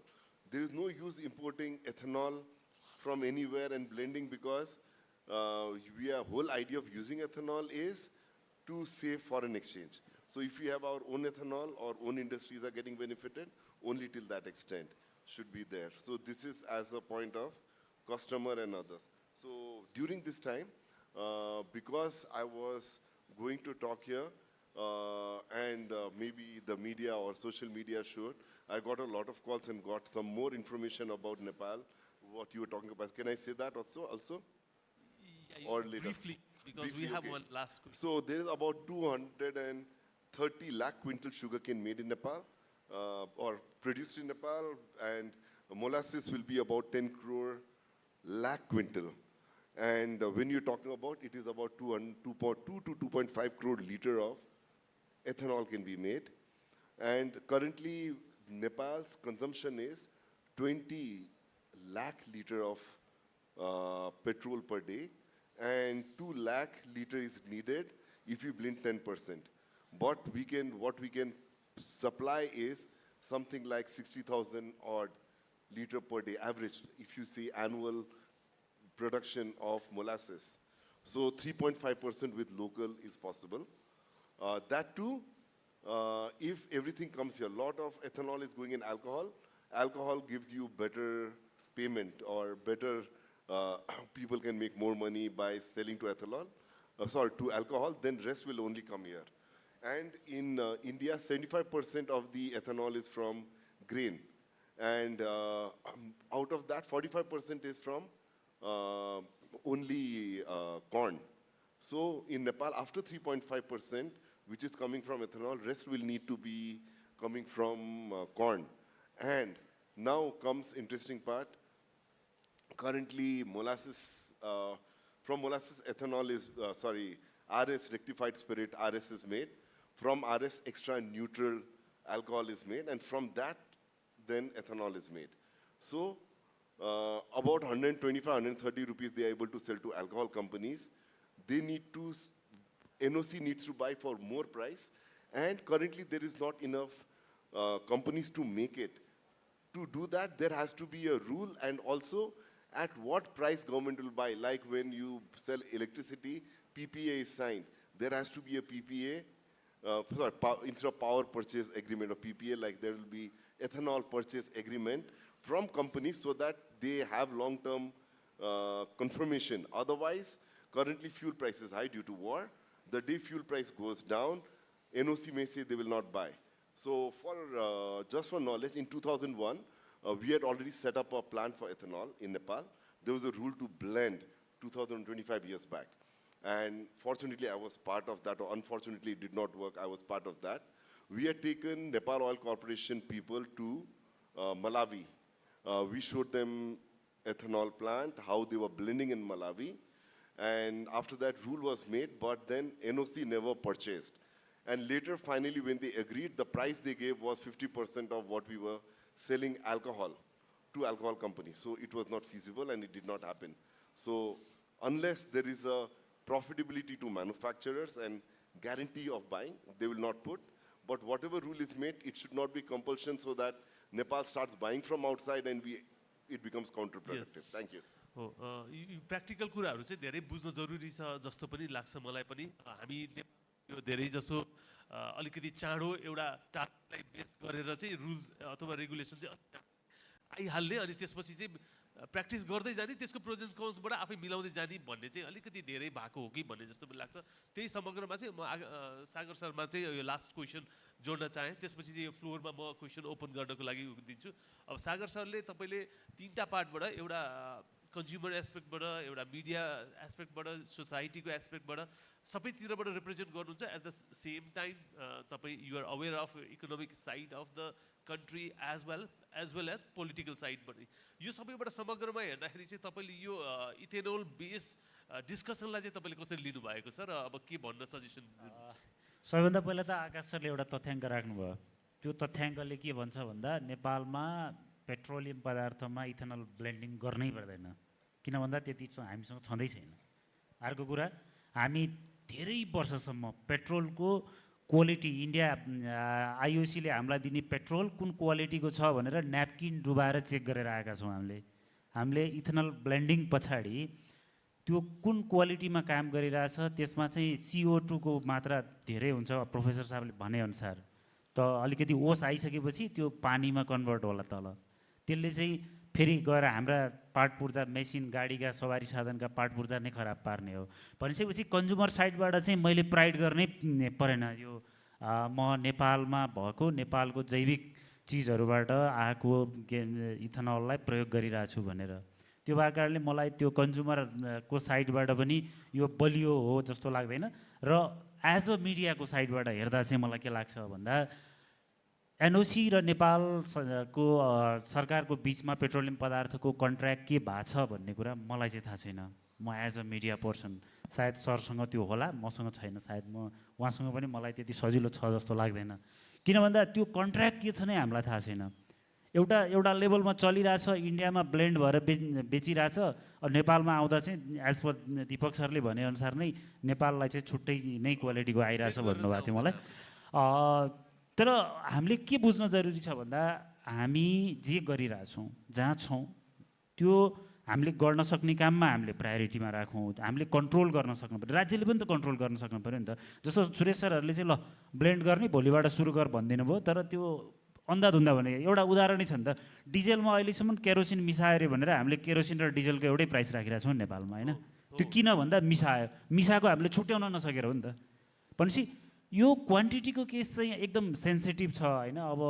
इन्डियामा त 10,000 petrol pump regulate गर्न सकेका छ सरकारले हाम्रो त कुनै पनि पेट्रोल पम्प यहाँ रेगुलेट गर्न सक्ने अवस्था छैन त्यो भएको कारणले यसलाई अलि लामो समय ल्याउँ नेपालमा इथेनलको पनि उत्पादन होस् अनि हामीसँग यदि अहिले भइरहेकोबाट जुन 10% ब्लेन्ड गर्दा नि 13 करोड लिटर चाहिन्छ भनेको छ पेट्रोलमा मात्रै त्यो 13 करोड लिटर हामीले सकेनौँ भने फेरि मिसाउने भनियो कहिले मिसाउने कहिले नमिसाएको तेल बाँड्ने पनि होइन होला त्यही भएर यसमा अलिकति लामो समय जानुपर्छ र यसको म अहिले आकाश सरकोमा मलाई एउटा सानो कुरा बोल्नु थियो म यसैमा जोडेर बोलिदिन्छु यदि हामी कुनै पनि बिजनेस गर्छौँ भने बिजनेस रेस्पोन्सिबल चाहिँ हुनुपर्छ है मलाई साहिल सर अगाडि बसिरहनु भएको छ साहिल सरले ब्याट्री टेक्नोलोजीमा धेरै काम गर्दै हुनुहुन्छ त्यो भनेको हाम्रो लागि पहिलो स्टेप हो त्यो पहिलो स्टेप पनि हामीले नलिकन हामी हात सरेन्डर गऱ्यौँ भने चाहिँ हामीले न व्यवसायप्रति इमान्दारिता देखाउँछौँ न समुदायप्रति इमान्दारिता देखाउँछौँ न राज्यप्रति इमान्दारिता देखाउँछौँ थ्याङ्क यू त धन्यवाद सागर सर तपाईँको भ्यालुएबल इन्साइट्सको लागि यस सबैजनाले हामी प्रोबब्ली यो व्यवसायमा जो जस्तो सबैजना हुनुहुन्छ अलिकति सिरियस नोडमै लागिरहनु भएको छ त्यो डेडिकेसनहरू यो सबै चिजबाट नै देखिन्छ अब त्यसको आउटपुट अथवा जुन चाहिँ देखिनुपर्ने चिज कसैको अलिकति ठुलो स्केलमा देखिन्छ भने कसैको चाहिँ त्यो स्केलमा देखिएको छैन होला, तर आफ्नो व्यवसाय र आफ्नो कस्टमरप्रति इमान्दारितामा चाहिँ मेरो विचारमा कसैको पनि कमी छैन होला र आउने पनि छैन। र आज निस्केका डिस्कसनहरू चाहिँ यो प्रोबब्ली अलिकति यसमा गहन अध्ययनको विषयहरू, केही इन्साइट तथ्यहरू पनि निस्केको छन्। जस्तो चाहे ब्याट्रीको हामीले रिसाइकलको कुरा गऱ्यौँ, त्यसलाई वेस्ट भन्ने कि त्यसबाट हामीले भ्याल्यू पाउन सक्ने भन्ने कुरा हो कि अथवा इथेनोलको, यो सबै कुराहरूले चाहिँ केही न केही आज यहाँ यो रेकर्डमा पनि छ होइन, जतिजना लाइभ बस्नु भएको छ, हेर्नु भएको छ, अथवा यसलाई हामीले पछि पनि बजाएर हामीले यसबाट भ्यालुएबल इन्साइट र ओभरअल कन्ट्रीले अथवा पिपलले यसबाट बेनिफिट पाओस् भन्ने नै उद्देश्य हो। अब यसको साथसाथै अब यहाँ हामीसँग यति हस्तीहरू हुनुहुन्छ, हाम्रो फ्लोरबाट कसैलाई केही क्वेसनहरू छ भने सर्टली, हाम्रो धेरै समय त छैन आज, अलिकति प्रेजेन्टेसन पनि भएको हुनाले कसैको त्यो रिलेटेड तपाईँहरूलाई लाग्छ कि अनएन्सर्ड केही भएको छ र पर्टिकुलरली तपाईँले कोसँग सोध्न चाहनुहुन्छ त्यसको अनुसारले यो फ्लोरमा चाहिँ मैले क्वेसन चाहिँ ओपन गरेको छु है।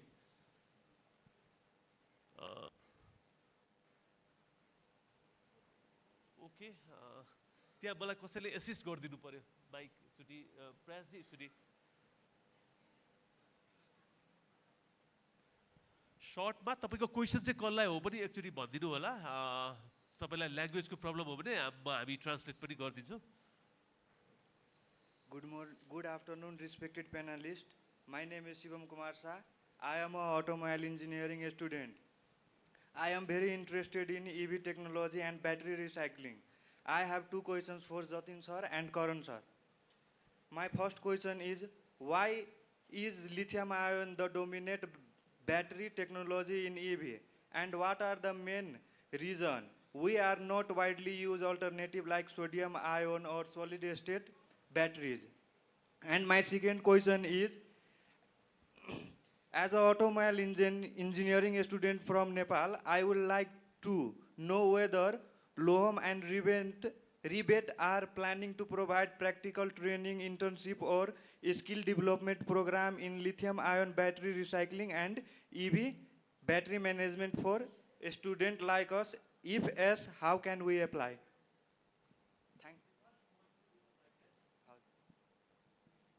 Yeah, so I'll answer your question. Why lithium batteries are chosen over the sodium ion batteries? One, the energy storage or energy density we call, which is way higher than the sodium. Second aspect is the life cycles. Lithium has a life cycle of 2000 to up to 6000 cycles.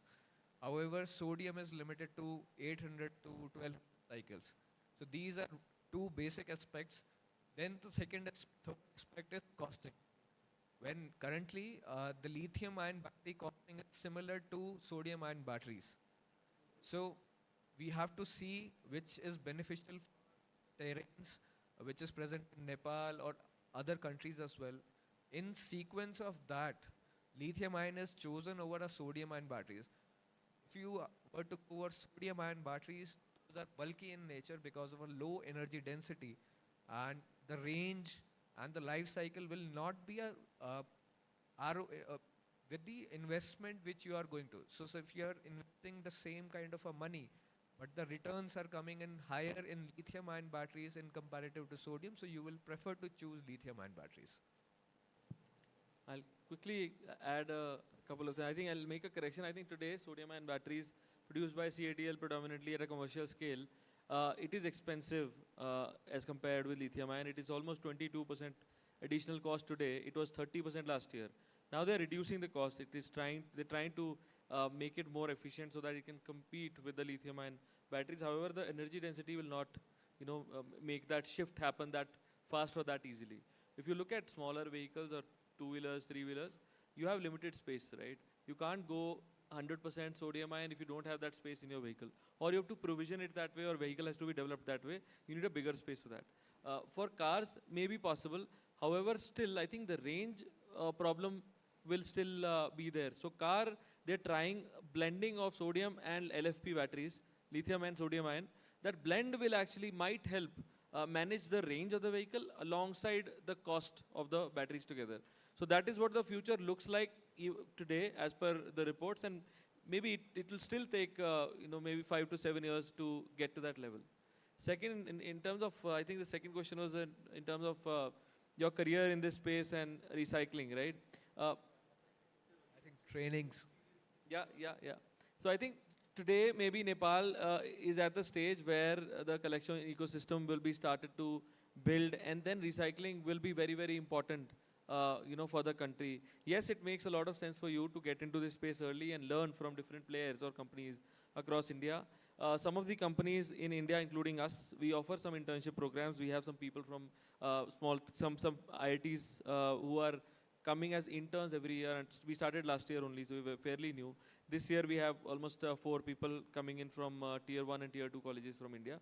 We do offer these internships, and these internships are for specialized roles, right? You have to decide in this industry, do you want to get into the R&D side, like more on the chemistry side, or since you're an automobile engineer, you want to get to a maybe some electronic component or part side, or maybe you want to look at a battery assembly or a cell production side of the things, right? Depending on what your interests are, there are different things offered within the industry. It is not just recyclers who are doing this. There are different players like battery assemblers, cell producers. These players also offer these kind of opportunities for you to go and learn them. Depends on what you really want to learn in the career. Any other? Yeah, we have a question from there. Hello. Yeah, hi. So this is regarding a little more on the policy making and on the trend in Nepal. So based on current trend lines. Question is for So this is mostly for people in Nepal. So Nepal, okay. so it would be better to answer that. Why I'm saying is the context of where India is at and where we are at is very different. And if the current EV vehicle sales trends continue, we are estimating that within the next 10 years, maybe like early to mid 2030s, the number of EV vehicles in the road of Nepal will overtake ICE vehicles. So from the policy making standpoint, whether it's ethanol blending or any other thing, are we looking ahead or are we addressing a problem which will become, history after 10 years? Should we look ahead to something which is going to affect us? Because in 10 years, when the number of vehicles or EV vehicles are going to overtake ICE, we need to look forward because policies are going to affect tomorrow, not what has happened earlier, right? And if the trends and this exhibitions like are going to sell, 70% EV vehicles, we are going to have a big problem where the policies will address ICE, but the market or the reality is going to be EV on the roads. So I think the question is going to be that, are we going to focus policies on what is affecting us today or what might have affected us yesterday versus what will affect us 10 years from now?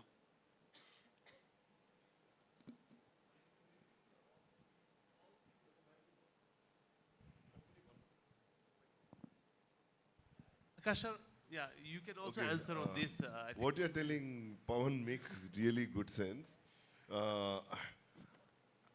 If I understand right, after 10 years or 15 years, ethanol may not be issue because most of the vehicle be not using petrol and it will be EV. So for a small quantity, which is a small problem, why work on it? So in a way, that is right. But our two-wheelers are still using a lot of petrol, and existing car will be, so ratio will keep going down. But however, what you are telling makes sense. And also another thing when we come back is in India, currently it is 7 or 8% EVs. Rest are still ICE vehicle. In Nepal, we are already 75% EV, and we are going up maybe 90. So petrol consumption will only go down. So should we be worried about ethanol or no? And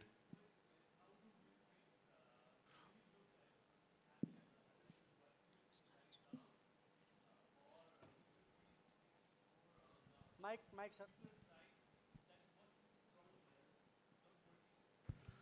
Well, I did use it.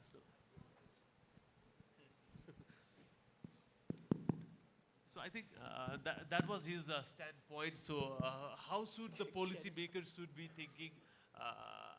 आजको दिनको जुन adaptation छ त्यसलाई हेरेर त्यसलाई बुझेर should we be making a policy or in future जुन अहिलेको adaptation छ यसले गर्न सक्ने पोटेन्शियल अरू प्रब्लमहरूको लागि चाहिँ सोचेर पोलिसीलाई इन्कर्पोरेट गर्ने भन्ने I think that is what you wanted to से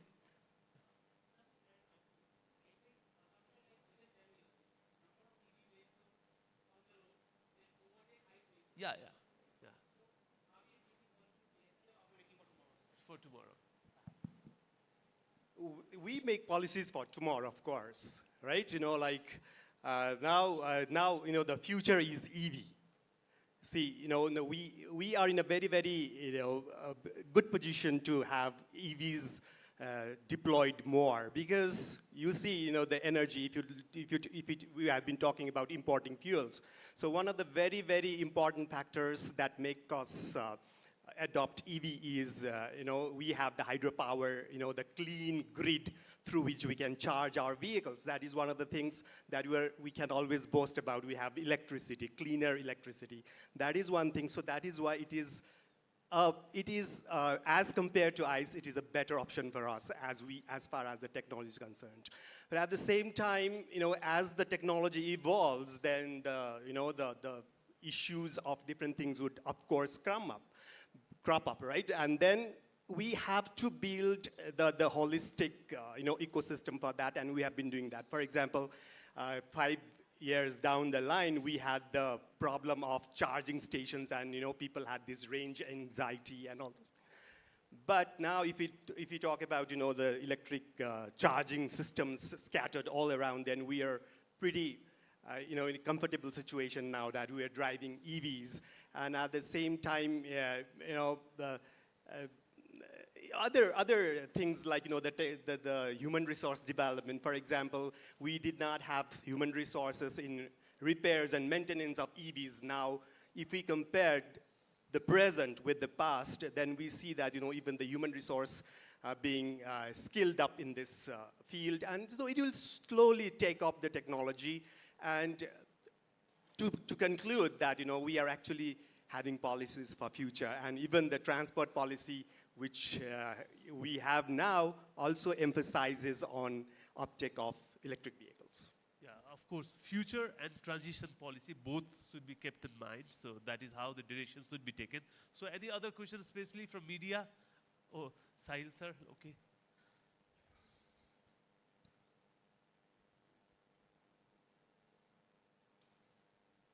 So your question is for? Actually, I have 4 questions, and they are all cohesive questions. And the 4 questions have 4 people: Balaram sir, Jitin, Karan, and then Suresh sir. So if you don't have, if the time doesn't permit, then maybe we can talk later or something like that. Okay. So first question is Balaram sir, but before that, I want to again welcome him, Balraj Bhanot sir. Before that, I would like to again welcome him to the land of Himalayas. As he says, it is his first time in Nepal. So welcome again, sir. Can you have a round of applause for Balaram sir? Balraj sir, sorry. And I am really hopeful that, sir, your decorated career will surely elevate the automobile industry of Nepal, especially now we are, you know, going through a kind of paradigm shift in automobile industry of Nepal.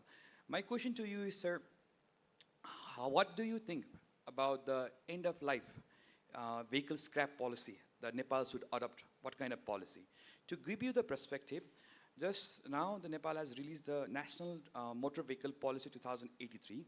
It says there are 6.3 million vehicles, automobile vehicles. To classify it, 81% is two-wheelers, 7% are public and commercials, around 6.3% are passenger car, and remaining 3% are three-wheelers. Right now, what will happen? Right now, what is the current import trend in Nepal is around 2 lakh are the two-wheeler import. Then around 15,000 are passenger vehicles. The two-wheelers, 15,000 are passenger vehicles. The three-wheelers import are increasing, which will be yearly 10,000. And 4,000 to 5,000 will be public and passenger vehicle. That means around 30 to 31,000, out of which 25% will be electric. So this trend may be likely it will go 10% year-on-year increase, given the government aggressive plan with the $100 billion economy, 300,000 USD, you know, GDP per capita. So we are expecting at least 10% year-on-year increase till 2000, let's say for next 10 years. So what should be the Nepal's scrap policy, end-of-life vehicle policy? To give you another perspective, right now, as per Nepal's legal framework, it only states for the public vehicle. So public vehicle, the 20 year, it had to be scrapped. But for non-other domain, it says anything about that. So I think on this forum, if you can, on the holistic level, I know it's a very complicated, very deep topic, but in a holistic level, how can we be prepared for the scrap vehicle policy? That is my question to you, sir. Or I should explain one by one. Okay. First of all, I want to understand what is the existing population of the vehicle running on road in Nepal? Sir, right now, because of our static system and everything, we don't have exact number. But around, you can take 50%, around 35 lakh are running on the road. 3.5 million. So in that, you are practically importing every year something like 50,000 or 75,000 vehicles. No, sir, right now our yearly import, including everything, is two-wheelers, 2 lakh. Then a passenger vehicle is 15,000, so that is 2.15.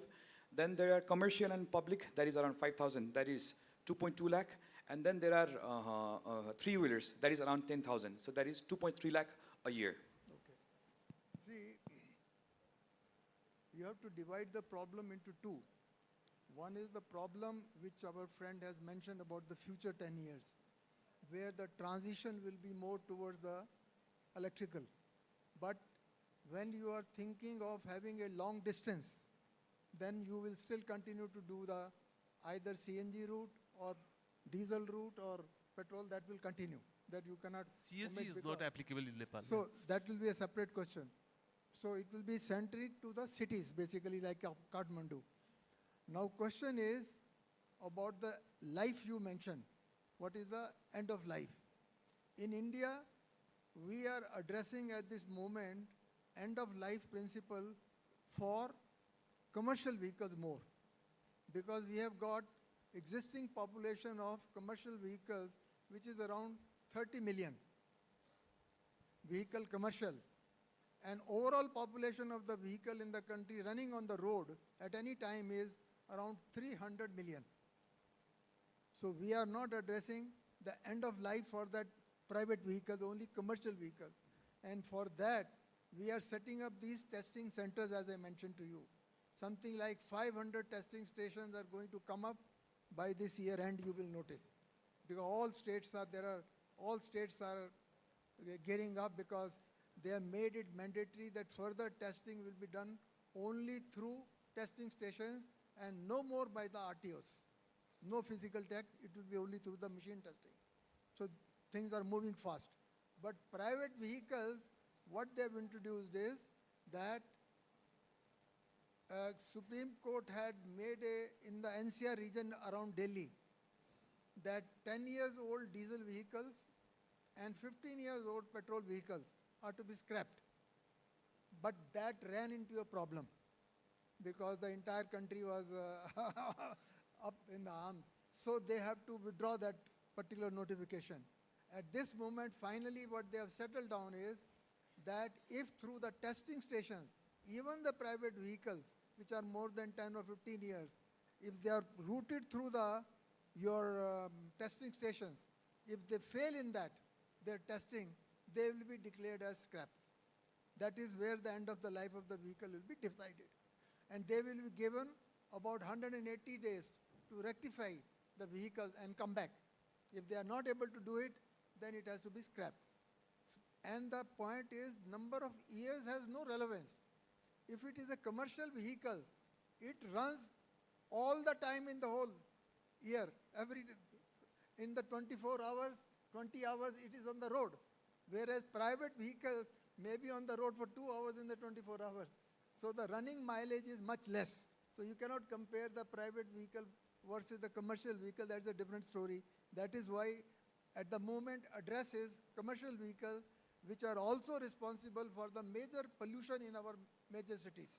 Just like in Delhi, from the month of October to December, we have got a major problem of pollution. So they do not allow the operation of Euro 4 or Euro 4 vehicle and below. They totally ban it, no more. The only Euro 6 vehicles are allowed to be applied during these 3 months. Is a big problem because the wind direction is such, it becomes static in that region. So that's a big problem. So it is a city-based problem more in India. So it has to be addressed accordingly. But at this moment, as I mentioned, the end of the life we are addressing in this manner through a mechanism of testing stations. Which I told you that I had set up that system first in the country in 2004. Now I'm running 24 centers and I'm setting up another 36 stations in the country at this moment, right now. Thank you so much, sir. Thank you so Plus, much. one more thing I think I would like to add, we also need to consider one thing which is very different from the rest of the world. We pay one of the highest tax in Nepal, 260% or 300% tax. And if we choose to scrap our vehicle, the cost of fund we will be saving, that should be also taken into consideration. So sometime not only time is or kilometer limit, maybe in Singapore, the Western country where there is no tax, Dubai, they can implement something, those kind of a thing. But for us, where the cost of the vehicle, we pay 260% tax. So Maruti Alto, for example, in India, you might get in 2 lakh or 3 lakhs. So here it costs more than 30 lakhs almost. So that cost compared to GDP of our country per capita income of the people, that is very, very high to sacrifice. So we need to land into some of the factual things also based on how the country is designed and how the people are. And the population where vehicle owing is also very, very less. So those things also should be taken into consideration if anything has to be built up on that. So I just wanted to add this thing. I can give a little bit insight, maybe a state level intervention for private vehicle scrapping. There's something called RVSF in India, Registered Vehicle Scrapping Facilities. These facilities are now booming up in India because states have different policies to incentivize people to scrap their old vehicles and buy new ones. In lieu of that, they're giving them RTO concessions. Like you don't have to pay that much tax, you reduce the tax by 50%. When you go and buy the new vehicle, your scrapping facility will give you some value back for the vehicle.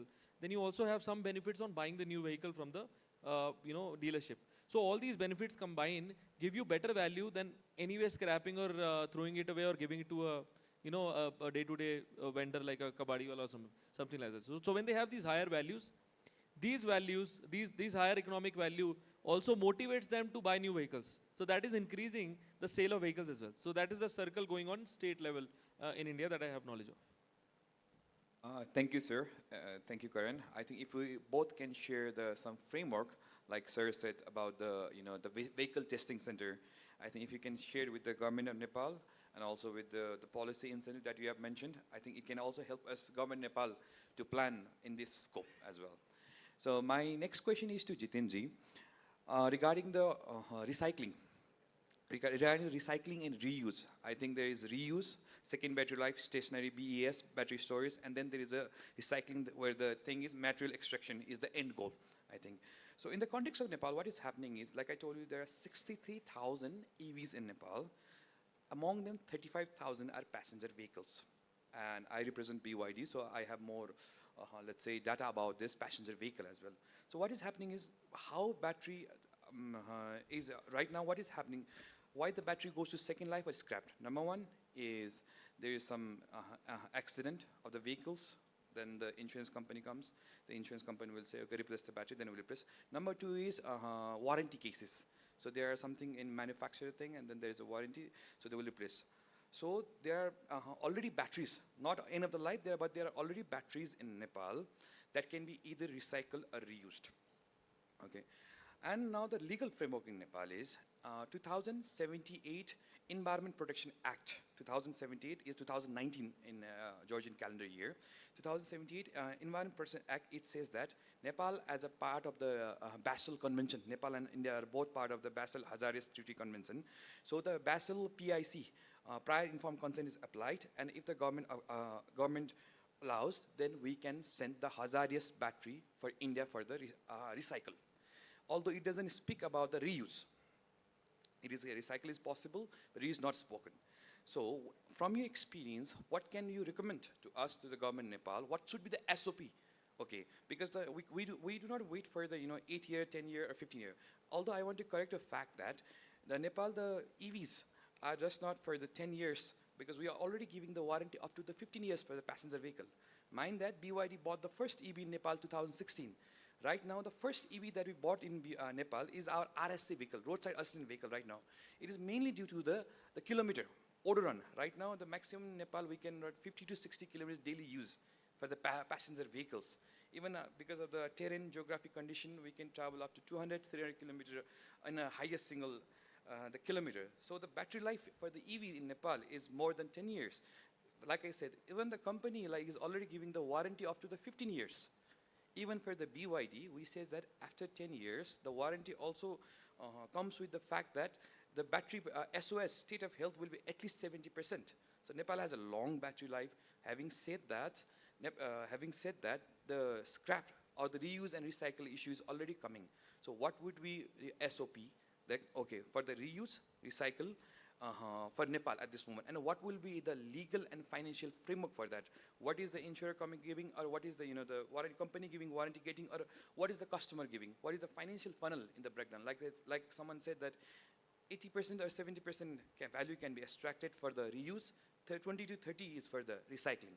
You have to also account the fact that the cost of battery in Nepal is the 10%. Normally, if you bring from China, it's 10% logistic charge. 20% we pay custom, 5% is excise, and 13% VAT. For the, let's say, the $100 battery per kilowatt hour that is imported, the landing price here will be the customer, insurance company, or the importer, we are paying $152. So, based on that, what is your recommendation?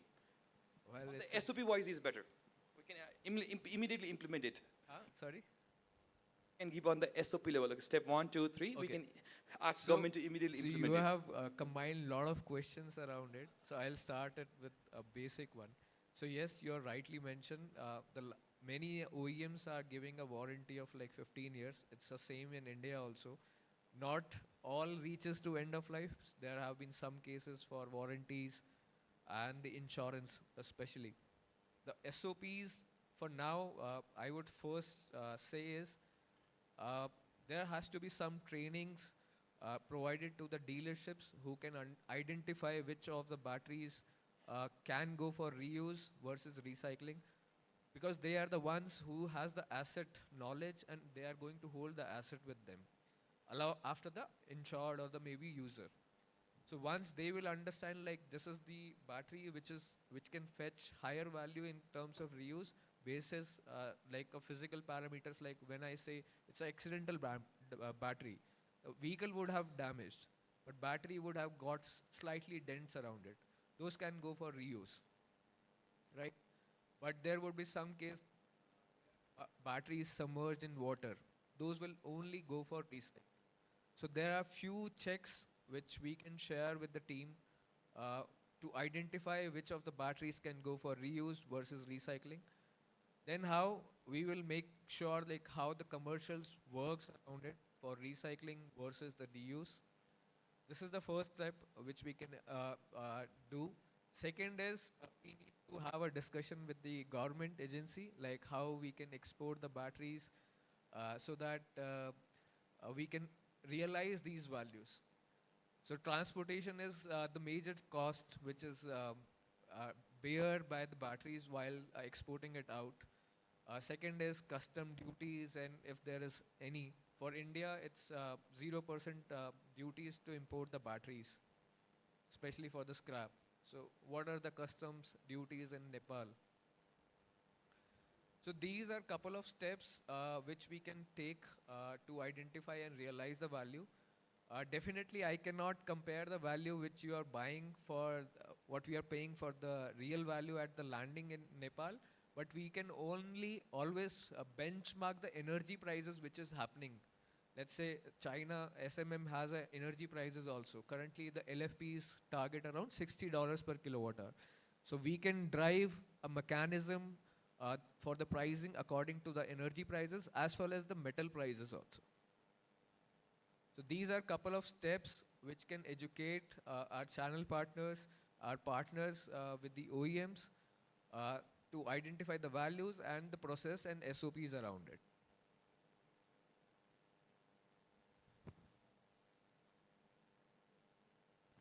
Thank you so much, Jitinji. I hope that, Rita ma'am just told me that you're leaving tomorrow, but I hope you can stay some few more days and have talk with the government agencies.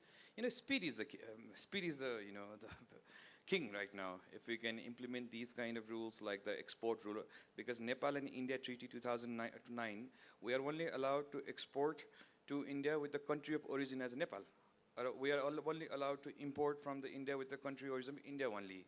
There is some kind of, you know, ambiguous rule. Though we can, they say we can export the e-waste as per the Basel Convention Act, but then we are not allowed to import-export as a general trade. So if you can stay here a few days, I hope Suresh sir can facilitate you with the meeting with different government agencies, and we can work this out. We can at least lay a platform, not only for you, for all the sirs. If you're available, then please, I hope that you can do that.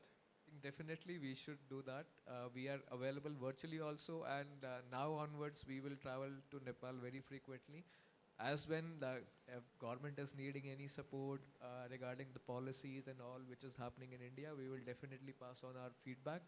In fact, the recommendations for Nepal also will be slightly different from what we as in India. So volumes are different, frameworks are different, the scales are different.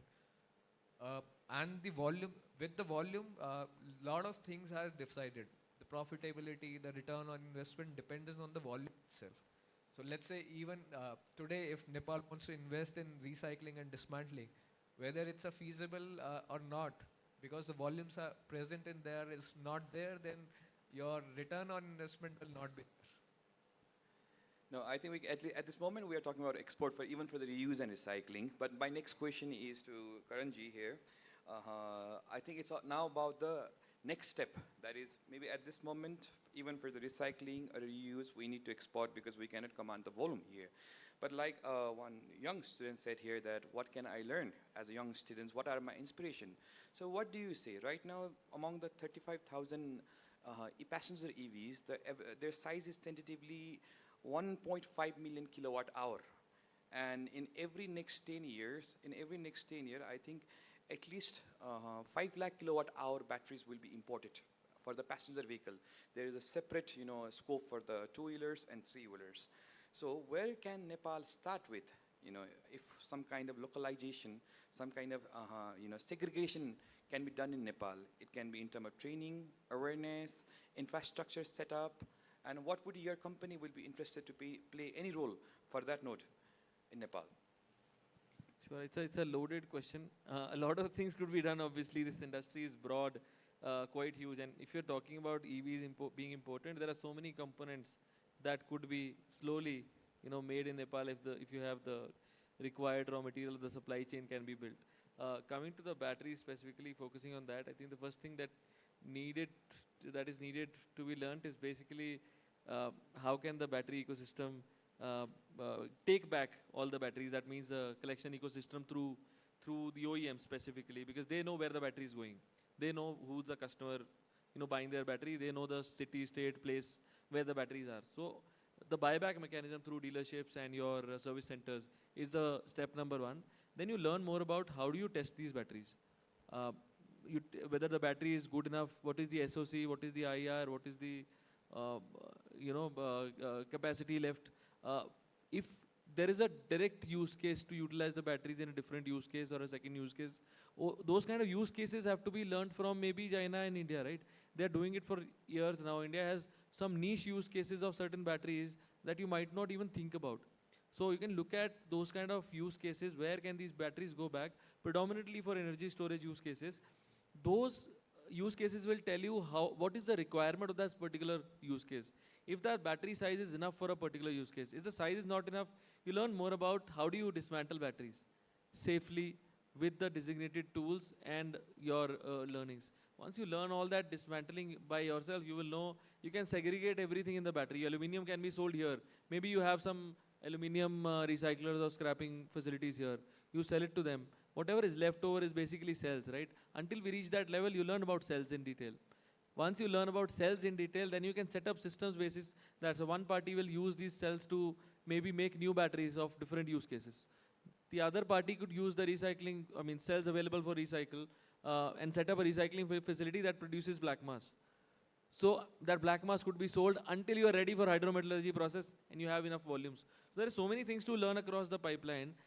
It depends on where you want to start. And I think the first step for Nepal specifically for now is gathering that volume to, or accumulation of that volume.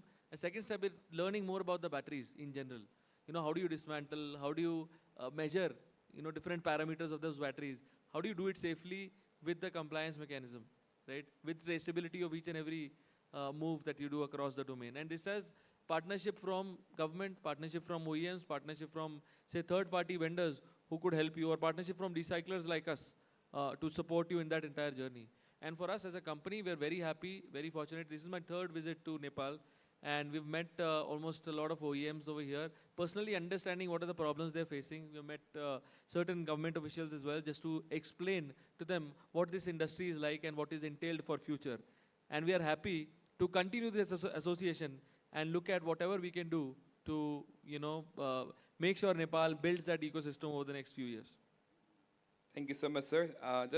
It was a live show. My professor is just messaging me that my alma mater is from Kathmandu University. We have BYD has tied up with my university as well, and my professor was messaging me if the SAYS or if Lohom was interested in joining hand with my university to educate the next generation. I said I would give the emails of you two to my professor, and I hope you can take it forward with them as well. On that note, sir, my last question is Suresh, sir. Sir, now Nepal has just introduced the National Motor Vehicle Policy 2083, and it is in the verge of introducing the transportation bill. I think it will the new bill after more than 33 years. Last bill was introduced in 2049. So what are the key things that we can expect as a distributor, and how the topic that we discussed today will be incorporated in this new bill, sir?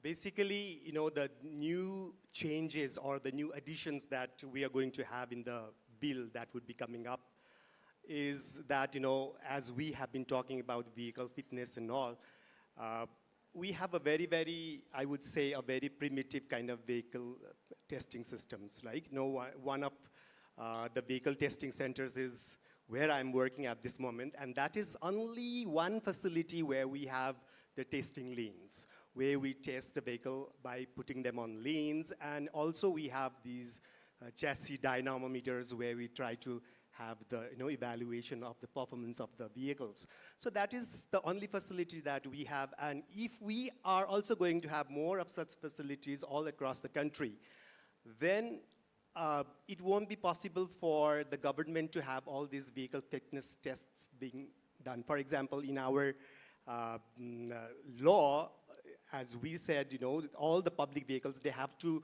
undergo these vehicle fitness tests every 1 year. So if we talk about the number of vehicles that are there, I mean the public vehicles that are there and the number of facilities that we have, then the supply demand would be a big mismatch. So that is where now we are trying to penetrate the thing that all this testing would be done through private sectors. So government alone would not be able to do that. So if private sectors now plan for having these testing facilities on their own, that would be a very big business opportunities for the private sectors. And the government part would be like, you know, we will be having some more, a few facilities like, you know, we cannot be talking about, you know, something like AI, but the government would have such facility where we can do the voluntary testing done by the private sectors and all. And if we have new models of vehicles coming in, then we can do the testing on those facilities. But no, the regular periodic testings have to be done by the private sectors, and that is what government has realized. And this new bill is an opportunity for the business sectors to get into this, you know, vehicle testing business. So that is one of the very favorable things that I see from the side of the private sector. Otherwise, we do not have this mandatory testing for private vehicles at this moment, but this new bill that we have that would also mandate the testing centers to test or inspect the private vehicles. Now, the private vehicles would also be required to go for this vehicle fitness certification. So that is another thing that would be there for better transportation systems. Electric vehicle, particularly for electric vehicles, now we have this roadworthiness test. You know, the vehicle fitness in Nepal is defined in two ways. One is the roadworthiness test. That is what we do for new models of vehicles that are there for testing any new vehicle. Pre-registration vehicle testing is what we call the roadworthiness, and regular, we call it the testing. So that is how we differentiate these two things. And this roadworthiness test is mandatory for electric vehicles only now at this moment. But even the existing law says that all vehicles that would be imported, that would be assembled or manufactured in Nepal, they have to have this roadworthiness test done before registration. But we are doing this testing for only roadworthiness test only for the electric vehicles at the moment. And so this roadworthiness test would be done not only by the state, the federal government, but the provincial governments also have come up with the laws where they would also do the roadworthiness test. So that is how we are trying to make these processes simpler for the importers and the vehicle dealers. That are some of the things that I recall at the moment, that is favorable for the private sectors. Thank you. Suresh sir, Ritu ma'am, I also want to say something. Yeah, Suresh sir, just मात्र भन्दाखेरि चाहिँ अब thank you सबभन्दा पहिला त सर्वप्रथम यो तपाईले यो अहिले अपडेट दिएकोमा तर एउटा पार्टमा चाहिँ मलाई पनि के लाग्छ भने अझै पनि धेरै चीज गर्न बाँकी छ आजको दिनमा जस्तो रोड वर्दिनेस टेस्ट गर्छ भन्दाखेरि मलाई अंग्रेजीमा यो भन्न अलिकति हचकचाहट लागिरहेको छ कि अब हाम्रो रोड वर्दिनेस चाहिँ कसरी भनेपछि अस्तिसम्म चाहिँ त्यो सेतो गुम्बाको बाटो तानेपछि गाडीलाई फिट भयो अब अहिले त्यो सरेर हेटोडामा गएको छ अब यस्तो तरिकाकोले कहिलेसम्म हामी गर्ने हो यो पनि यसलाई चाहिँ अलिकति सिरियसली किनभने हाम्रो जो इम्पोर्टर सँग अथवा अरु म्यानुफ्याक्चररसँग कुरा गर्दाखेरि चाहिँ तिमीहरुको उनीहरुले सर्टिफिकेटहरु दिँदाखेरि चाहिँ एक त हाम्रो यो लिगल ह्यासल यति छ कि एउटा गाडीलाई सर्टिफाई गरेर आज मैले इन्ट्री गराएकोमा 1 महिना 1.5 महिनासम्म पनि अहिलेसम्म त्यसको वर्दिनेस अथवा त्यो चीज हाम्रो टेक्निकली त्यो हिसाबको फिट भएर पाएको छैनौं हैन इम्प्रुभमेन्टको स्कोप छ यस हामीले धेरै ठूलो चेन्जेस अथवा एकदमै ड्रास्टिकली मागेको त छैनौं तर बेसिक रिक्वायरमेन्ट हो जसरी गभर्नमेन्ट साइडबाट चाहिँ व्यवसाय प्रति चाहिँ एउटा एक्सपेक्टेसन चाहिँ राखेको हुन्छ र मोनिटरिङ हुन्छ भने व्यवसायले चाहिँ सरकार भनेको चाहिँ हाम्रो हेर्ने अब भातृ त के भन्ने एउटा बुवा गार्जियनको रोल हो र उहाँहरुले चाहिँ गर्ने बेसिक नेसेसिटी त मेरो गार्जियन भनिसकेपछि त आमा बुवाले जस्तो हो नि त बेसिक कुरा त पूरा गरेको हुन्छ भन्ने कुरा चाहिँ गरेको होस् भन्ने एक्सपेक्टेसन हुन्छ हैन त्यो चीजमा चाहिँ कहीं न कहीं लागि र कहीं न कहीं चाहिँ हामी अलिकति धेरै पछाडी छौं है जुन हिसाबको गाडी आएको छ र आएको अहिले हाम्रो चाहिँ फेसिलिटिज हुन्छ यस प्राइभेट सेक्टरको पनि गर्नु पर्यो तर प्राइभेट सेक्टर आफैमा यदि डराउने माहौल छ कि हामीले गरेको सर्टिफिकेसन तपाईहरुले त्यसलाई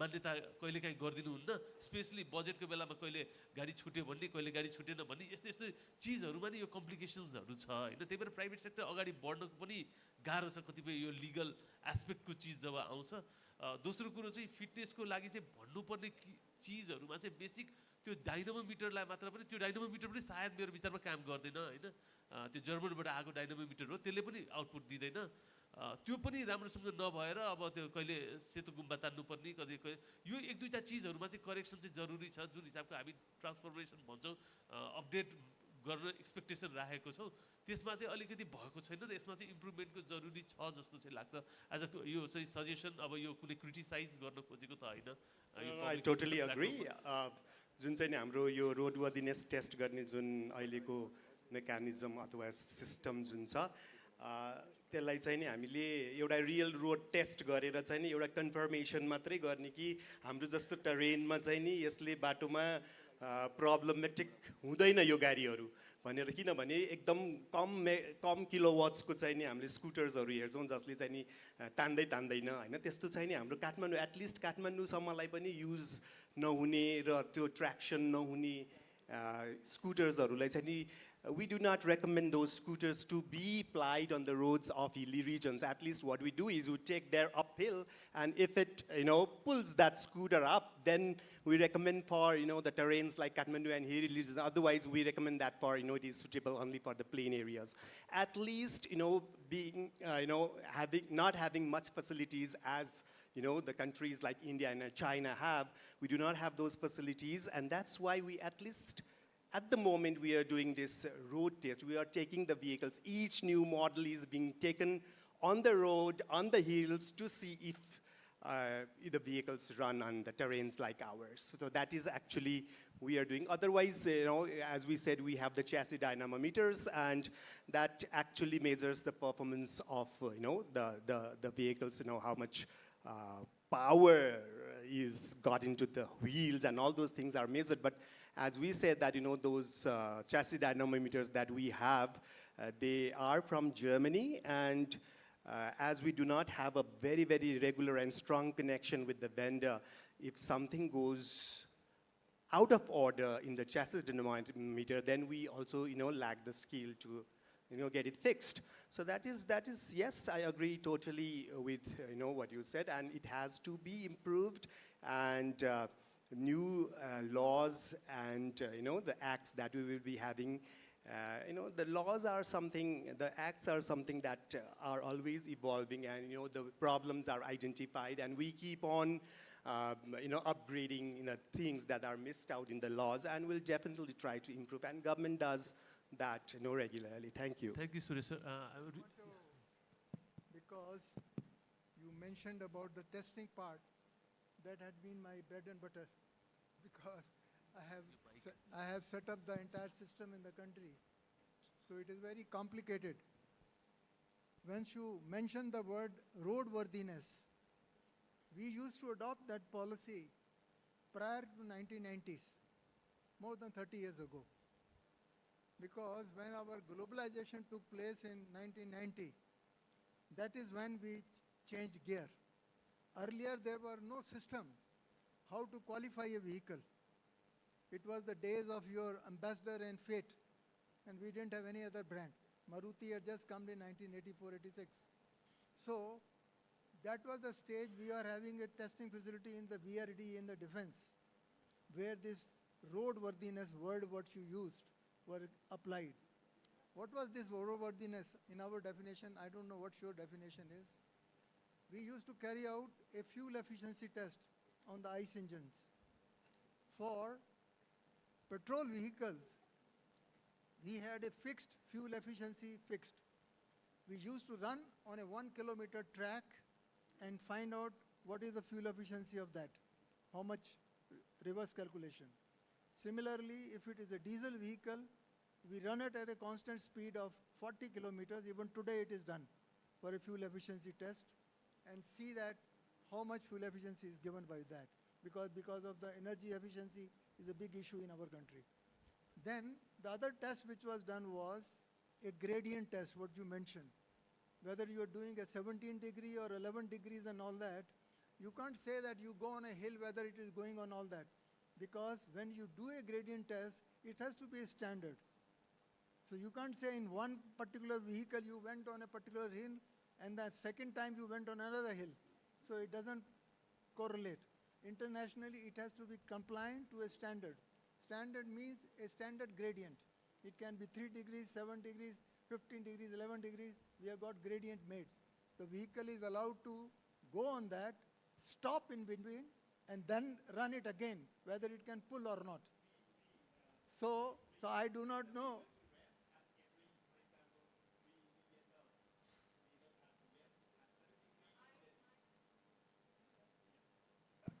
That is exactly what we do when we do this gradient test. We take the vehicle and then we make the vehicle stop at 6 degrees, bring that to rest, and then again we ask them to drive uphill again, and again at 8 degrees they will stop once, 10 degrees they will stop, and again at 13 degrees. So we have measured those slopes there, and it So goes up to 13 there degrees. has to be a standardized slope which should be calibrated. That's another word, important word is all gradients are calibrated on which the testing is done. So that between the two models, there should not be any dispute. Otherwise, in our country, one runs into a court case. It's a little problematic affair.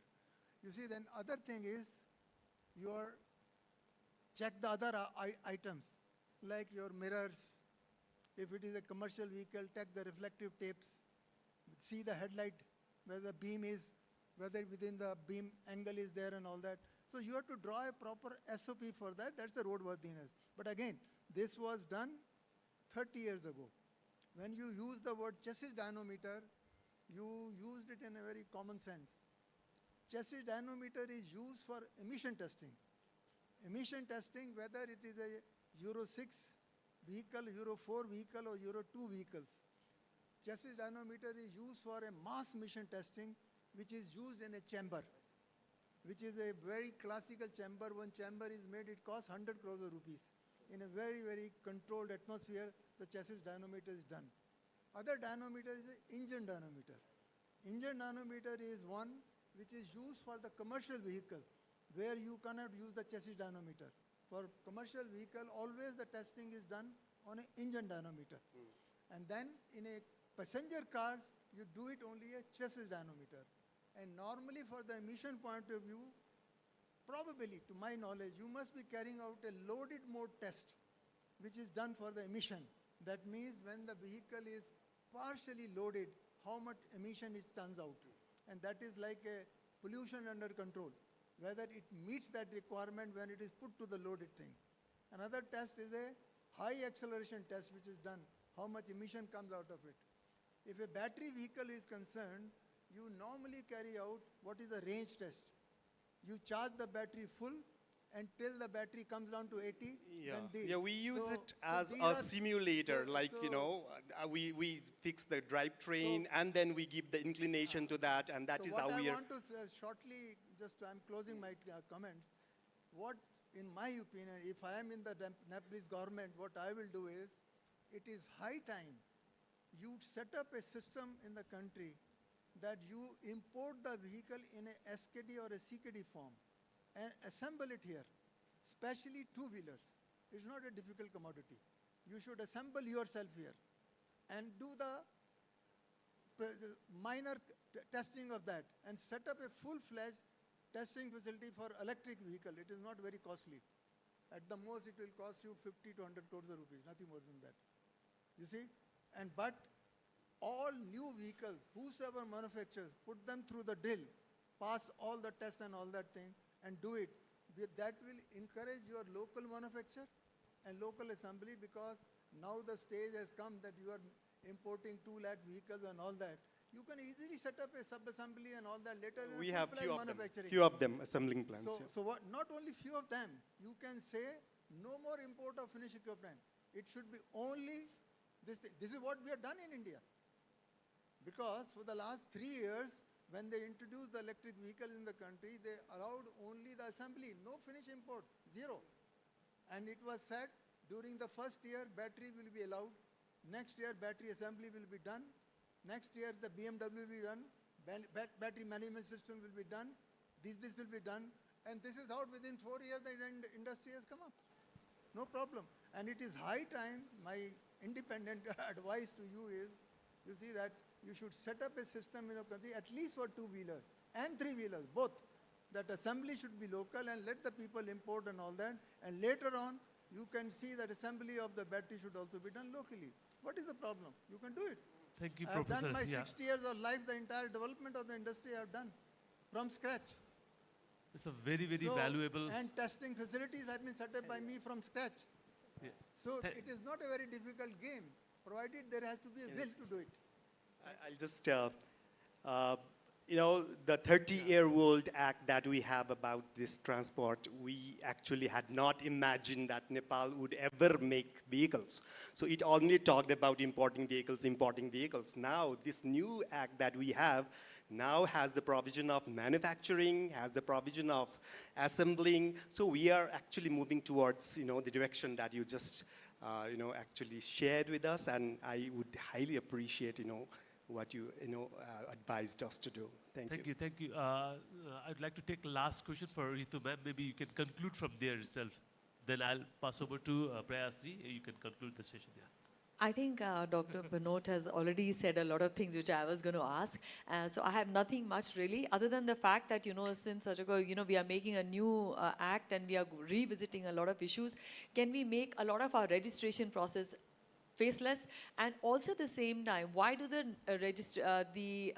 car needs to be registered, then ownership transferred? Why is this separate issue by process, and why not we make it more easier and maybe online?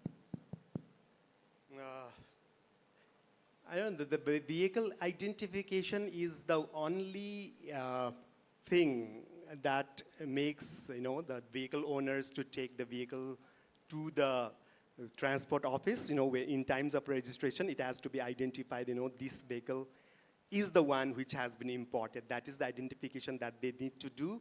And another one is, when the ownership transfer takes place again, they are trying to make sure that, the vehicle, your own vehicle is being transferred and not the second one.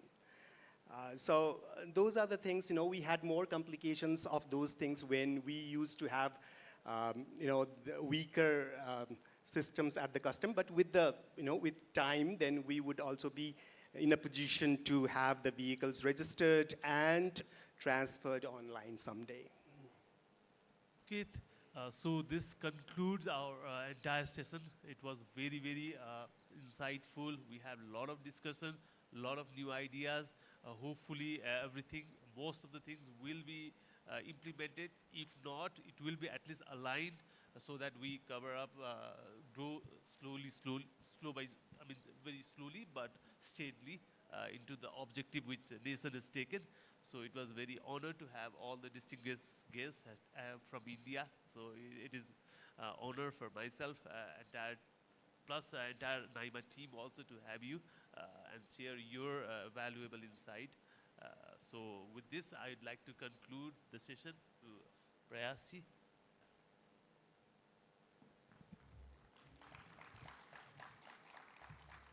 Very, very thanks all participant panelists and Deepak sir for valuable presence. अब हामी कार्यक्रमको अन्तिममा आएका छौँ. अब यहाँ आज जति पनि प्यानलमा छलफल भयो, जति पनि विषयमा ब्याट्री इथानोलको विषयमा जति पनि यहाँ बृहत छलफल भयो, यी छलफलहरूले पक्कै पनि नीतिगत रूपमा फ्रुट्सफुल हुनेछ भन्ने हामीले विश्वास गरेका छौँ. यसले नीति बनाउँदै गरेको सरकारलाई पक्कै पनि सपोर्ट गर्छ भन्ने हामीले विश्वास लिएका छौँ. पक्कै पनि जर्नलिस्ट एसोसिएसन फर अटोमोबाइल एन्ड मोबिलिटी जाम नेपालले यसको सन्देश सरकारसम्म पुर्याइसकेको छ सञ्चार माध्यमको तर्फबाट. यति भन्दै अब कार्यक्रमको अन्तिममा भोट अफ थ्याङ्क्सको लागि नाइमाका अध्यक्ष रितु म्यामलाई म यसमा आमन्त्रण गर्दछु. हजुरले प्यानलिस्ट उपस्थित सबैलाई थ्याङ्क्स गरिदिनु अनुरोध गर्दछु.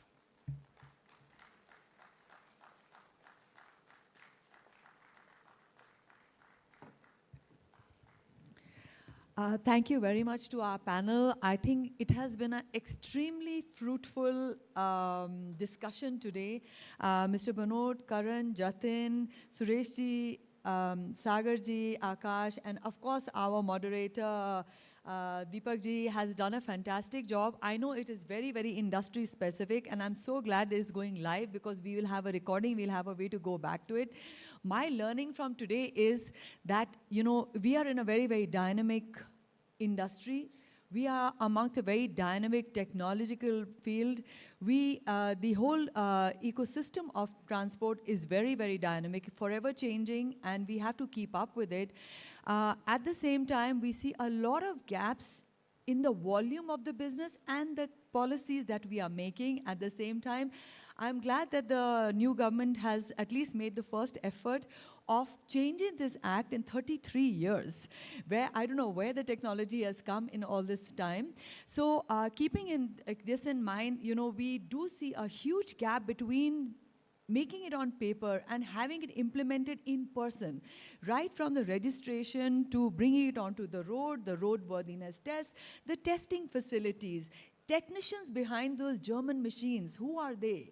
Everything needs a good thought behind, because just the machine itself cannot do, the system, the policy cannot do. We have to have a way to execute it, and I really hope that with the new government, they will take the private sector, the people who are putting a lot at stake in confidence, and we'll be able to come out with a great policy which is implementable.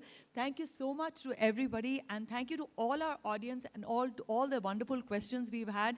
And we will be going back to the recordings. And like Sahil has said before, I am going to sincerely request that maybe we can further call you for more inputs and more ideas in the future. And I'm sure Sureshji will agree that we can take a lot of consultation from a lot of people who have already been in the field for a very long time. Thank you very much. Thank you so much.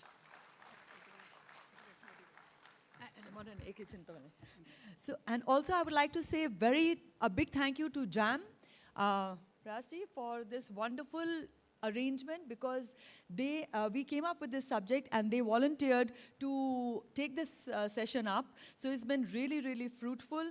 Thank you to the NIMA Secretariat, Rajkumar ji, and thank you, of course, to NIMA that we are creating a platform and we want to educate the industry. Thank you very much. कार्यक्रमको अन्त्यमा ऋतु म्यामलाई अब token of लभ वितरणको लागि पनि म अनुरोध गर्दछु र यो कार्यक्रमलाई सपोर्ट गरिदिनु हुनलाई साहिल श्रेष्ठ सरलाई पनि म स्टेजमा आमन्त्रण गर्दछु। Sahil sir, please.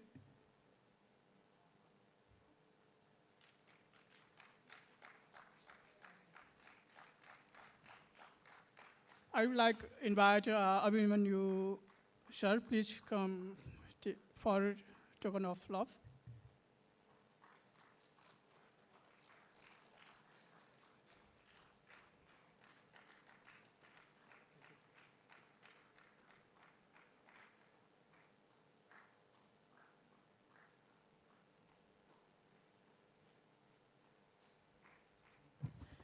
हाम्रो प्रयास श्रेष्ठ सरलाई धेरै धेरै धन्यवाद सहित उहाँलाई पनि टोकन अफ लभ दिनको लागि र उहाँलाई पनि स्टेजमा जानको लागि म हार्दिक अनुरोध गर्दछु। Prayas sir, thank you so much, you are a wonderful host and very मेहनती मान्छे। यत्रो सेसनलाई चाहिँ यहाँले फत्ते गर्नुभयो, धेरै धेरै धन्यवाद सहित।